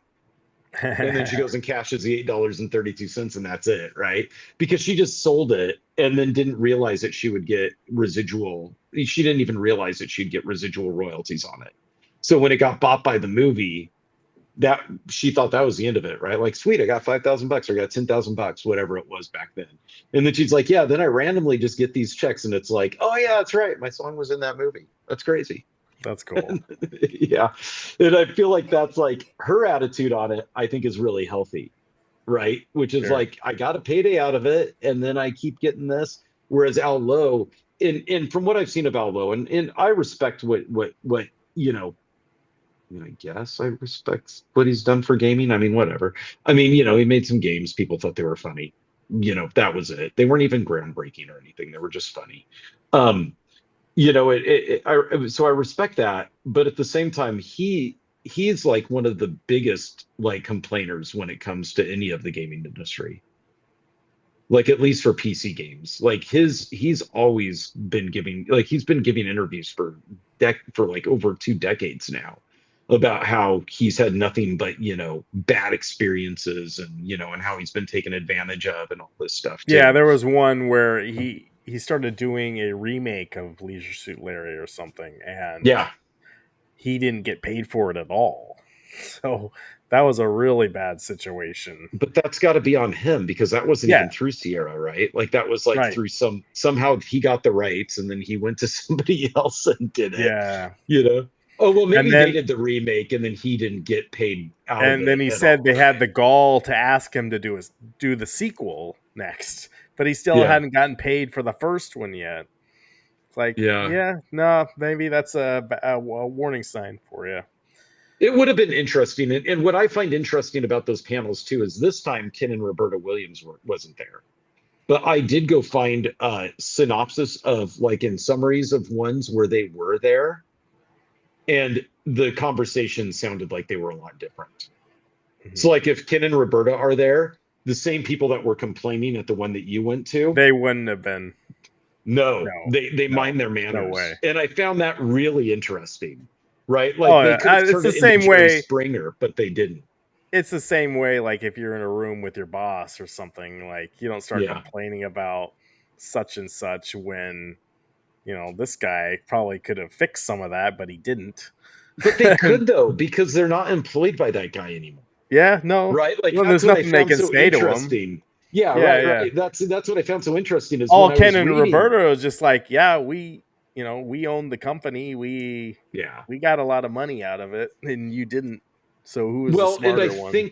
I think what they might say to that was that their ingenuity, right, and their foresight, in other words, their investment into it, Outlaw wouldn't have anything to complain about, period, because he wouldn't have been anywhere. He'd just have a job doing whatever he was doing, trying to write comedy jokes in a smoky stand-up room that nobody goes to. Right? Like they probably could come pretty hard with that kind of like a response. And I think that that's probably why those people know that. And so they keep it quiet. And then also what I was reading too is that a lot of these guys, like the two guys from Andromeda, like they kind of did it to each other too. Like there was rife between those falling two. out. Yeah. And there's like a little bit of backstabbery between those two guys, right? And it's like, if you guys can't even get it together, then you can't then come at these guys and like, no, they're also the bad ones. It's like you guys are all a little bit immature, right? And maybe that's what it was. At the end of the day, during that time when all that stuff exploded, all those people were immature, just like we were when we were in our 20s working, right? You know what I mean? Like your first gig, that instant success that they had, well, not even instant, but it grew to be something bigger than they thought it would be. That is when all of a sudden you get a little bit like intoxicated with that, right? Where you're like, oh wow, this is cool. And and apparently Ken and Roberta kind of apparently showed those guys a good time. Like, they had like rock star parties and things like that out in California, and there was some of that going around too. That was part of the time in like the 80s, like also hearing stories that people that worked at Atari back in the day and like what was going on in some of those meeting rooms is like, it's like they were doing fine, even though, that company went down in flames. They had some fun times while they were there. So exactly. And so that would have been kind of interesting to be there and to kind of fire back a little bit at, like, I didn't know, did they let you guys ask questions, right? They did. Or was it just listening to them talk? Yeah. So I'm sure we'll run into more. Yeah, it would have been kind of interesting. So anyway. Yeah, it sounds like they're kind of doing that circuit like pretty regularly, like the Sierra people. Now that they're realizing that there are people that still care about those old games that they should. Well, yeah, you get pennies. Exactly. It probably pays better than the pennies that he gets, right? Yeah. Well, and they don't make pennies anymore now, so are we going up to nickels? Yeah, right. Oh, yeah, that's right. Yeah, he'd probably say, and he'd be right. It just means he's got to wait that many more weeks longer to get his. Well, that's just physical money. Like you can still get digital pennies. Yeah, that's true too. Yeah. But that's just you can get digital pennies. No physical. Like I don't know. I don't carry any physical cash anymore. It's like, yeah, me neither. What's the point? I want those guys to go back and make games, and in a way, I do. Right, like. But really, though, the one who hasn't screwed me over on any of this has been the people that were behind the LucasArts games. When like Thimbleweed Park, when they did Thimbleweed Park, when they did the Monkey Island remakes, and even the sequel, even though the sequel a lot of people didn't like the new one that came out, I thought it was good. I thought that all of those were good. And I don't hear them complain. And I don't, as a matter of fact, I read interviews with the guys who worked on the Indiana Jones games, and I thought that was really interesting. They didn't spend a lot of time in negativity. And and I guarantee their story's the same, right? Like I guarantee it is. But they just were like, nah, man, we had a great time making games back then, and it was cool that like people liked them. Like we didn't think anybody would want to play them. They were these niche things, that were like based off movies. They were vehicles just based off the movie, and people did. And then like the Monkey Island Day of the Tentacle sort of stuff, that those are interesting too. And I guess what I'm getting at is, if those people went back and made a game and it launched tomorrow, I'd be a sucker to buy it.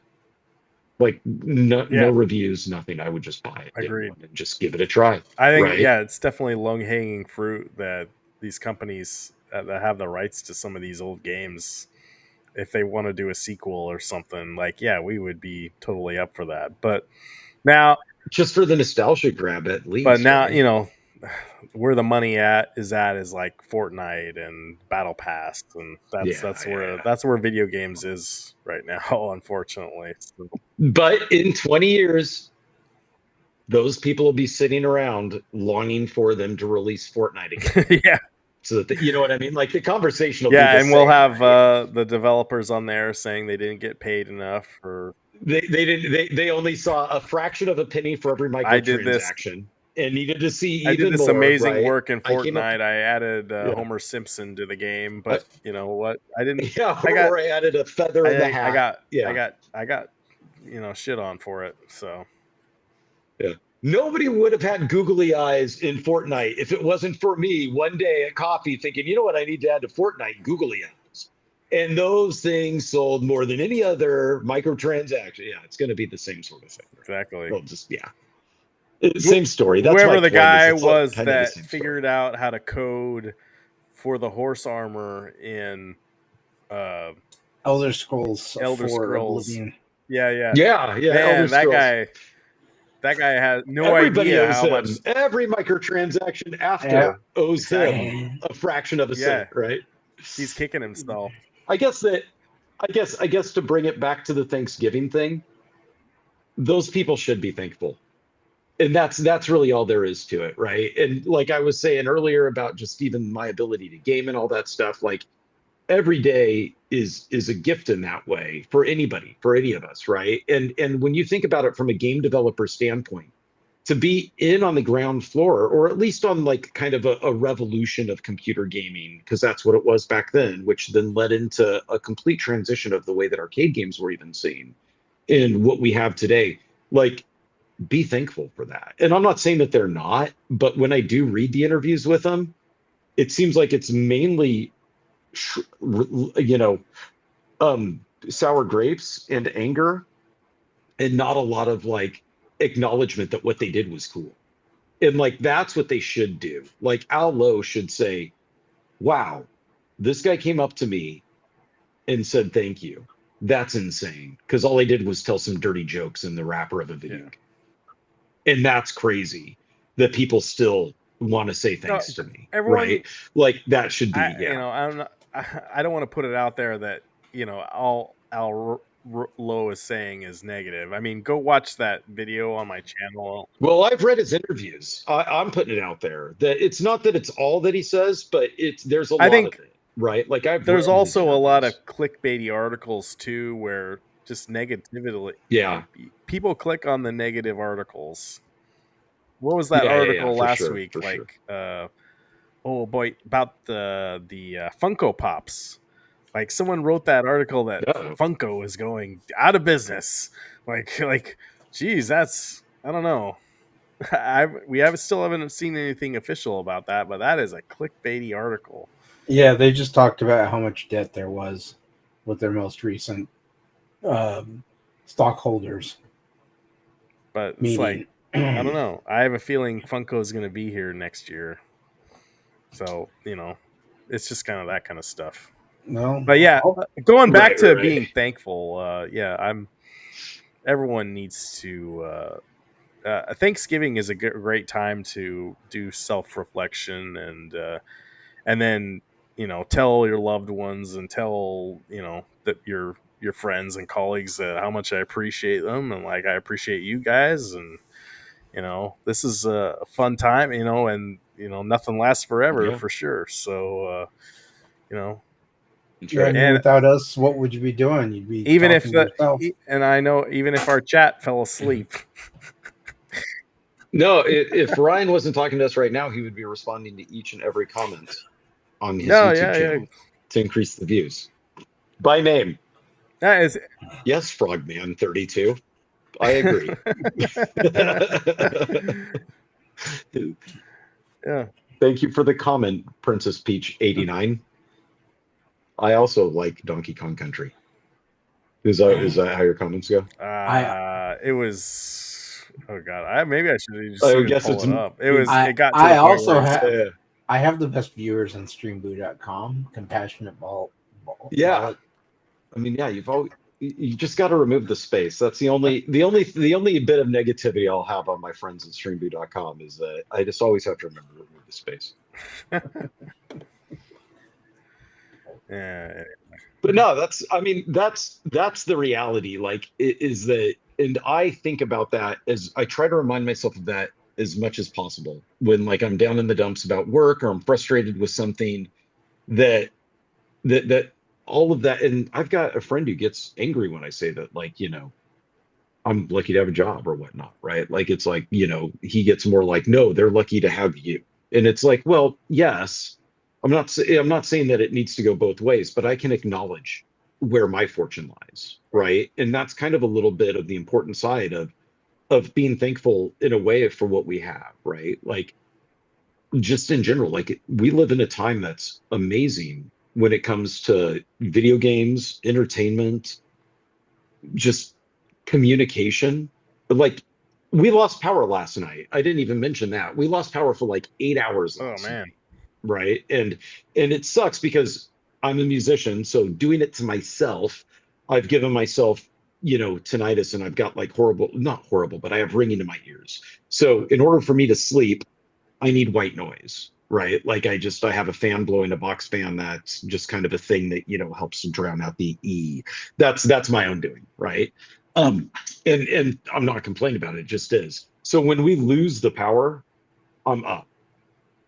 Well, guess what I got to do last night? I got to file a ticket with PGE that we lost power. I got to check status of it.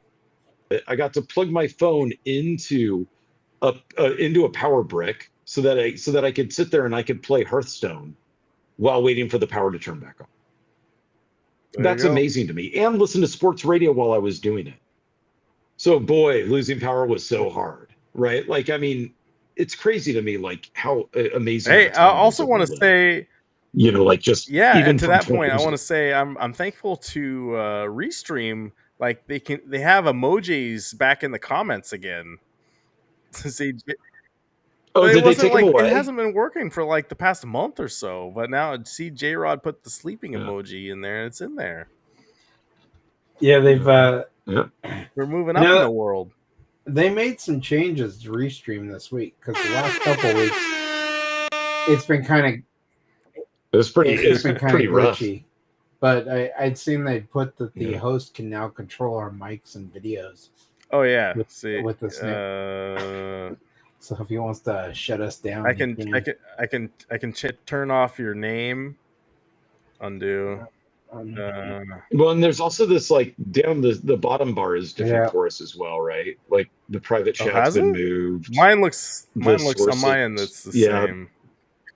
I can edit Chris's his thing, so it just says I can change it to whatever. Oh, I see. That guy. Yeah. I don't know what else. Yeah, it's worth. But yeah, you know what's funny though is that they at family dinner they went around and asked us if we had things to be thankful for, and I dodged that whole thing. And yet here I go on the stream and I give this whole big diatribe about. Oh God, I'm muted. Where'd your camera go? You're not though. Are you in OBS your camera's right now? off, but you're not muted. What is going on? Yeah. I'm back. There you go. Yeah. That's a good idea. How Let's give all power to the host, and then you can just play around. No, and well, I saw what was that the Halloween show that I wasn't here, and it looked like that I was in the chat or something originally, and it's because Chris started. You wrote something in the chat, but it said it was me, and then Dathan.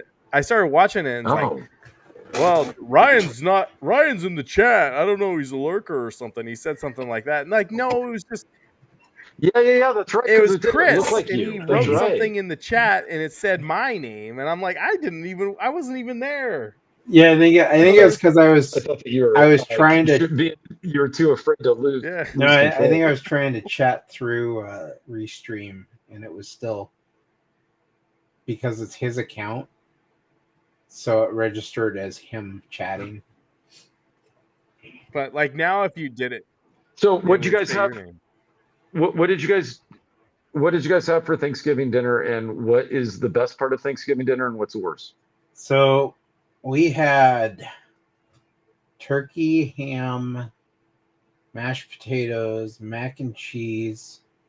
Wow, you had ham and mac and cheese, stuffing, gravy. Legit stuffing or stovetop? I think it might have been stovetop. Nice work. You suck. I give stovetop five out of 5 stars. No. Deviled I think it's 5 eggs. out of 5. There were. Oh, nice. What is this? Well done. You guys take Thanksgiving and just throw Easter in with it? Like you've got ham and deviled eggs? Well, everybody else loves ham, so that you guys did an egg hunt afterwards as well. Family, and I'm like, you gotta have turkey. I don't blame them. Yeah, I know, but I don't blame them. So yeah, see, Dathan's super mad about it. So you guys, okay? So they're not a turkey family, but you insist on the turkey. I gotta have my turkey. So you get the turkey and the ham. And so, how big of a turkey then? Is it a small size turkey that you guys do, knowing that you're the only one eating it? I want to say the turkey they had was 21 pounds. Oh, that's a big one. Yikes! So, yeah, so it's legit for a family that's like, no, we're eating the ham. See, I'm not a big ham guy. Like, I'll have my bacon, I'll have my sausage, but I'm just not a big ham guy. Holy catfish! See, I'll say. So then I'll go next. We had turkey, mashed potatoes, stovetop stuffing, cranberry sauce, out of the can, that gross thing. Did I say mashed potatoes? I did say mashed potatoes, I think. No, God! Oh, yams. And then pie. We had no yams. Ain't nobody got So time for that's that. what we had. Yams and green bean casserole. And yeah, we didn't have the green bean casserole, and that's a staple. Jesus That's Christ. good. Yeah, My God. I would say that I would have rather had a ham because I dislike turkey that much, but that doesn't mean ham is good. I also don't really like ham unless it's on a sandwich or unless I make a glaze for a ham. That's a cayenne honey glaze. That's good. Like that's good. I'll eat that ham. But really, I'm eating the pieces selectively that just are covered in my glaze. And then you'll see like big old steaks of ham that are just being thrown away. And I'm just eating the outer edge of the ham. But since there's 13 pounds of ham and there's only like 2 of us, I can go ahead and do it. No, there is. So, how about you, Ryan? Well, How was yours? I think I said last week I had 2 Thanksgiving dinners, so like we had everything, and my younger sister is vegan, so you also have to do. Okay. So you had tofurkey. They had like a new. It wasn't tofurkey, but it was like a different kind of vegan meat. But it's not meat. I don't know what it is. I didn't have that, but we had that on the table. So no, you had to have it. You didn't try it? I've tried it. I've it. tried tofurkey before. I didn't care for it, but no, I think we had this all the staples that you guys have all said, and I love the mashed potatoes, turkey and the cranberry sauce. I love that cranberry sauce now. And Out of a can. no, we get the one that's good is the kind that Roth's IGA local grocery store does. Get that right out of the deli, and I don't know, it tastes really good. Okay. So that's Yeah. a legit cranberry sauce. I mean, not that the can isn't legit, but because it's kind of a since the 70s existing sort of thing. It's not. But, I mean, yeah. I've had the actual like where they take cranberries and smash them up to make the sauce versus the can, and the can doesn't quite taste the same as real cranberry sauce. You're not doing shit. Yeah. No. I'll eat the ham on pizza. Yeah, absolutely. Ham and pineapple on pizza. I love pineapple pizza. Yeah, I don't mind it. I know that people get all ticked off about that or whatever. I don't really understand that. Like, I also put broccoli on pizza and stuff. Like, we're West Coast. Like, we'll pizza. put anything on pizza out here. It's like no big deal. It's just a stupid grilled cheese sandwich at the end of the day, anyway. On the East Coast, like it's got to be bread and cheese. New Yorker, if you want a slice, got pepperoni, and that's it. Bada bing, bada boom. Well, I've seen a lot of people say it's just I'll put pizza sauce and then cheese. That's it. Yeah, right. Yeah, just a cheese pizza. Yeah. And if I'm gonna have a pizza, I want pepperoni pizza from Walry's Pizza. That's it. That's good.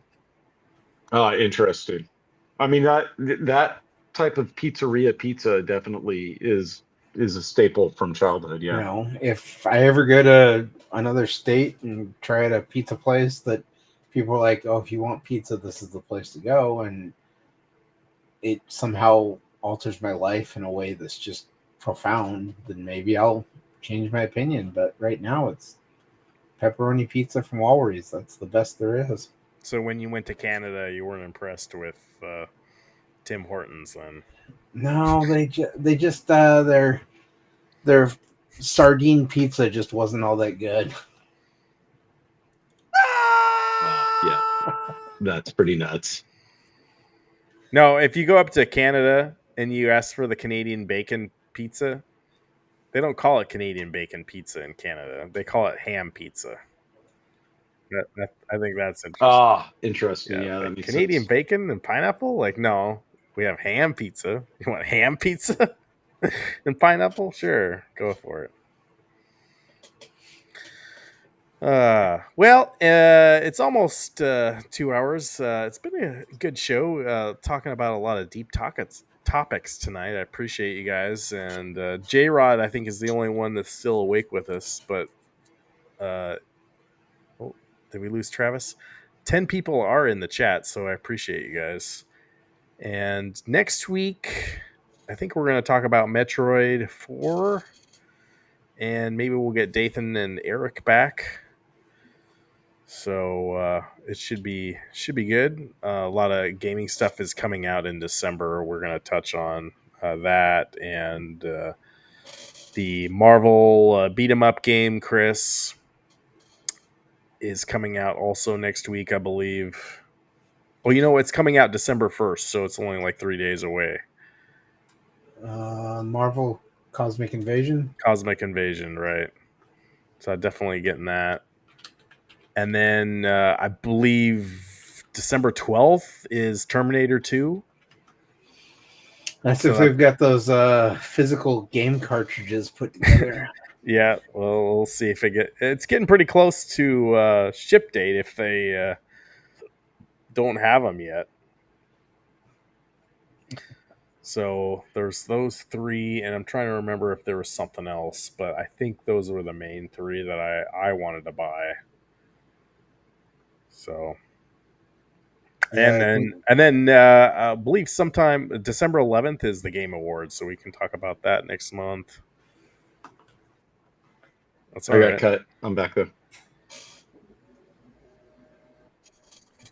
Everything but anchovies. I tried anchovies once, and it was too much. Like, it was just too much, and it was too different from anything I'd had in the past. So definitely got to be an acquired thing. Oh, yeah, you're at work. J-Rod is at work slaving away. Oh, he's at work. Well, glad we can keep you company. Yeah, exactly. Thank you. Any other Yeah. final thoughts? You do anything on your channel this week, Chris? You going to any movies or whatever? I'm going to Zootopia 2 tomorrow. Oh, okay. That's the only movie I'm going to see. We just watched Zootopia 1 the other day. So it's all right. You're supposed to watch Frankenstein.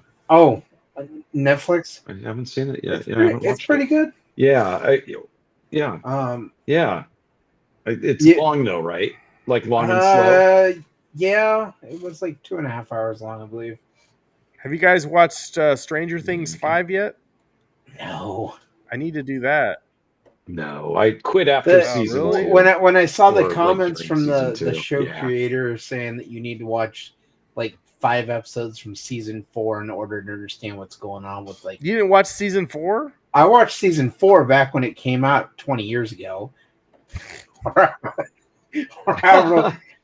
Oh, so he wants you to go back. Yeah, and in order to refresh. understand what's going on, you apparently have to watch like a certain 6 episodes or something. It does get wild, like they it was at the season where they get lost in Russia. Yeah, that was and I was when kind it of went like, off the real deep end, but there were some good points last season. So I don't know. It's I'll watch it. I'm just not in a hurry to watch it right now. Yeah. Does that show seriously not come out every year? This is the last season too. So no, I know, but I thought though that it was like that every year couple years. So yeah, but it's breaks, the most streamed. Not syndicated. It's the most streamed show, I believe, on streaming. I believe it. Yeah, it's been 3 years since season 4 came out. And they apparently have had to de-age a few of the actors because the kid. So that's why there's so many jokes about him being so old now. Yeah, I get it. The kids were really young. Yeah. Well, I knew that the kids were old but I thought that it was basically every year a season would come out. So I mean, that's what they should have done if they wanted to keep the kids like. Time wise and everything, you're gonna do this. Your kids are gonna age up and everything. Have a schedule, right? Release it. Yeah, you got to. But they instead rush. didn't do that. But they kept the timeline the same, and so they had to de-age kids to make them look younger. Yeah, but I think when they made the show, they didn't know what kind of hit they were gonna have. Like they probably thought, well, this is gonna be one. Well, season initially. Or whatever. Right, because initially the first season was like, oh, hey, there's this 80s throwback sci-fi horror show, kind of Stephen King-ish. This is cool. And then it just took off. But really in the beginning, the initial reason I watched it was because people were like, oh, the 80s nostalgia is so cool. Like, it's so much fun, to do that. And they're so faithful to the set recreations and all that. And that was the big talk. It wasn't really about the show itself. It was just that it was like this cool. The first season felt like you were watching the old Steven Spielberg movies, like the old 80s stuff. Yeah, right. They definitely took inspiration from Spielberg. And it was great for that. And I think the later seasons have kind of been fun to watch, but at this point it's like just time it out, put it 5 years out or whatever the case may be, so that it don't have to de-age anyone. Yeah. Because Well, I kind of wondered that too, J-Rod, because I saw an interview with one of these people, and they were talking about how it was time to stop because they were getting to a certain age, and I understood that from an actor's perspective, where you'd be like, okay, I've been playing this character for so long, and I started when I was a kid. Now I want to do something else with my life, but from a story standpoint, I don't get it, because Stephen King's It was about child and then adult dealing with the same sort of, monster or whatever, right? So they could have, I wondered why, being somebody who hasn't seen the show, why couldn't you just continue it on as they're adults? Like, you know, you go through the supernatural thing as a kid. Why can't it just continue on into your they adulthood as recast well? them. So it seems like they really just wanted to quit because the actors wanted to quit. They're all They big were just stars getting now. They don't want to have to pay them all that money. Yeah, but are the kids? Well, now they're not kids. Now they're adults. Are the actors really big stars? Like, are they in other projects, or are they only in this? Like, is it going to be like Napoleon the one Dynamite? Where they're guy's just in gonna go away? Ghostbusters movies now, and Okay. Finn Wolfhard. yeah, the guy, he was in Fantastic Four. Yeah, Okay, so that was a pretty big role. He's He going on got with himself. the Bobby girl, Nellie the Brown. redheaded girl. She's gonna be, I think, in the next X-Men movie or something I saw. Okay. Or no, Spider-Man.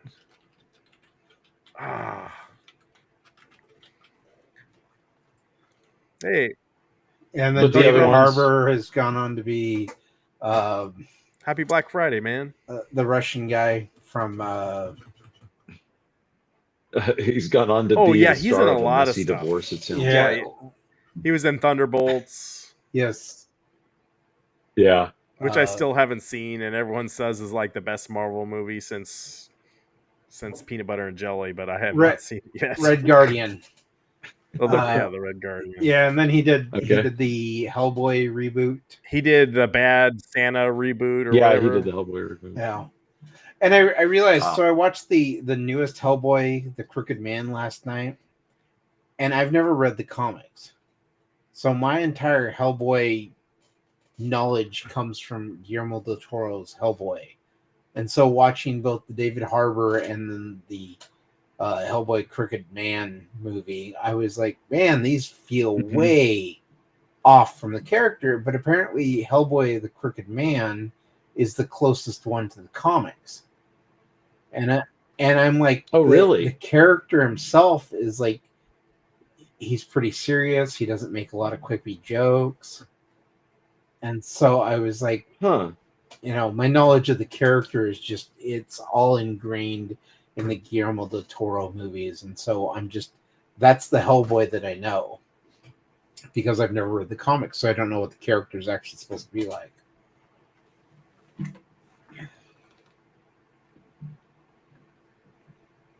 Yeah.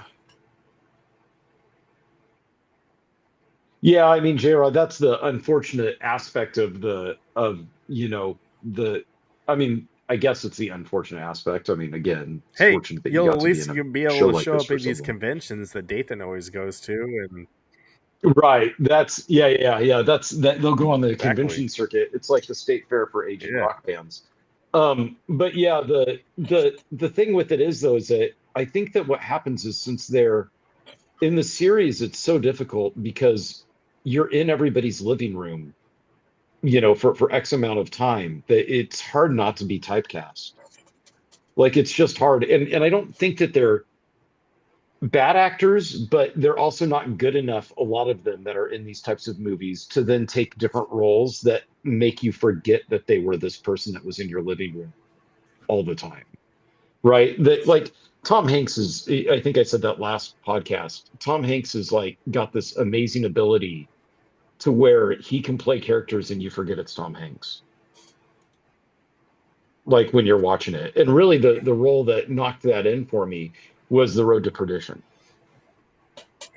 Because Tom Hanks should not be able to be a mafia boss. But he was. Right? In The Road to Perdition. Wasn't he was a bad guy. He wasn't a mafia boss. He was the hitman for the mafia.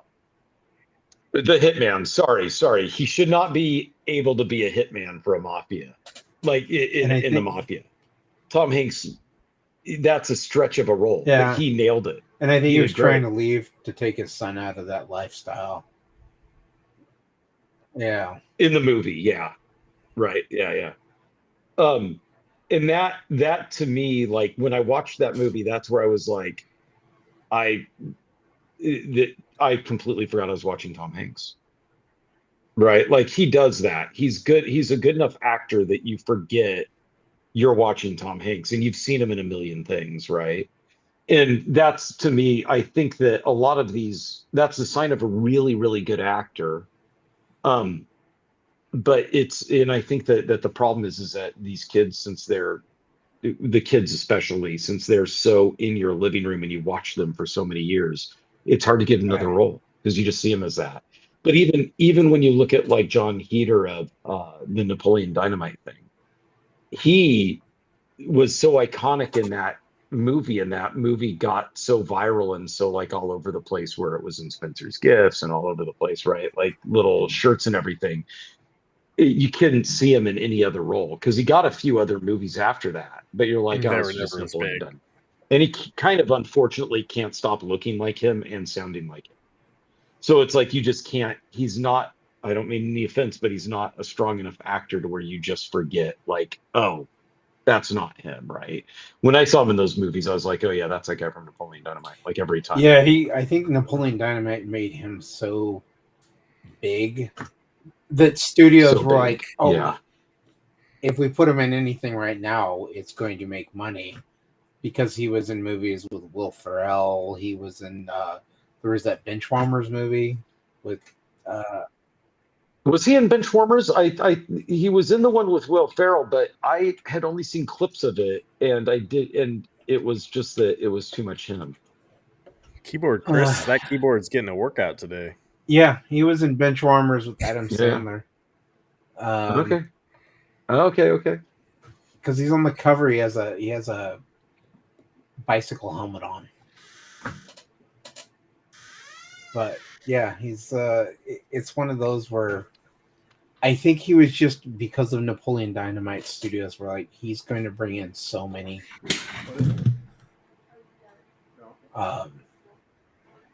Oh, Ryan didn't mute himself. It's all right. We can talk about Ryan. He can't hear us. He took his headphones off. Well, no, it's just, she asked what's your social security number, and he was like, oh, and then he gave it all on stream. Did you guys hear that? He said you didn't sorry. mute your mic. Yeah, and then Chris said, oh, that's fine. He can't hear his talk. And I said, well, no, the problem is that she just said, what's your social security number? And he just, on the hot mic, and he gave it. Yeah. Yeah. Oh, the wife needs to go talk to me about something. So, anyway, guys, I better call it. Well, then. Thanks, everybody. Appreciate Yep. you. Peace out. Give this video a like. Hype it if you can. I know it wasn't like the most like topical show, maybe, but like, I don't know. We had some good conversations about some things with the old timers not getting paid enough, and Sierra and being thankful, and Stranger Things at the end there. So, well, and the emojis are back. So comment your emojis. That deserves a like. Yeah, exactly. So anyway, guys, thanks so much. See you on the next one. Peace out. Appreciate you. Have a great weekend. Yeah. Thank you, J-Rod. Thank you, Dark Realm. See you next time. Bye.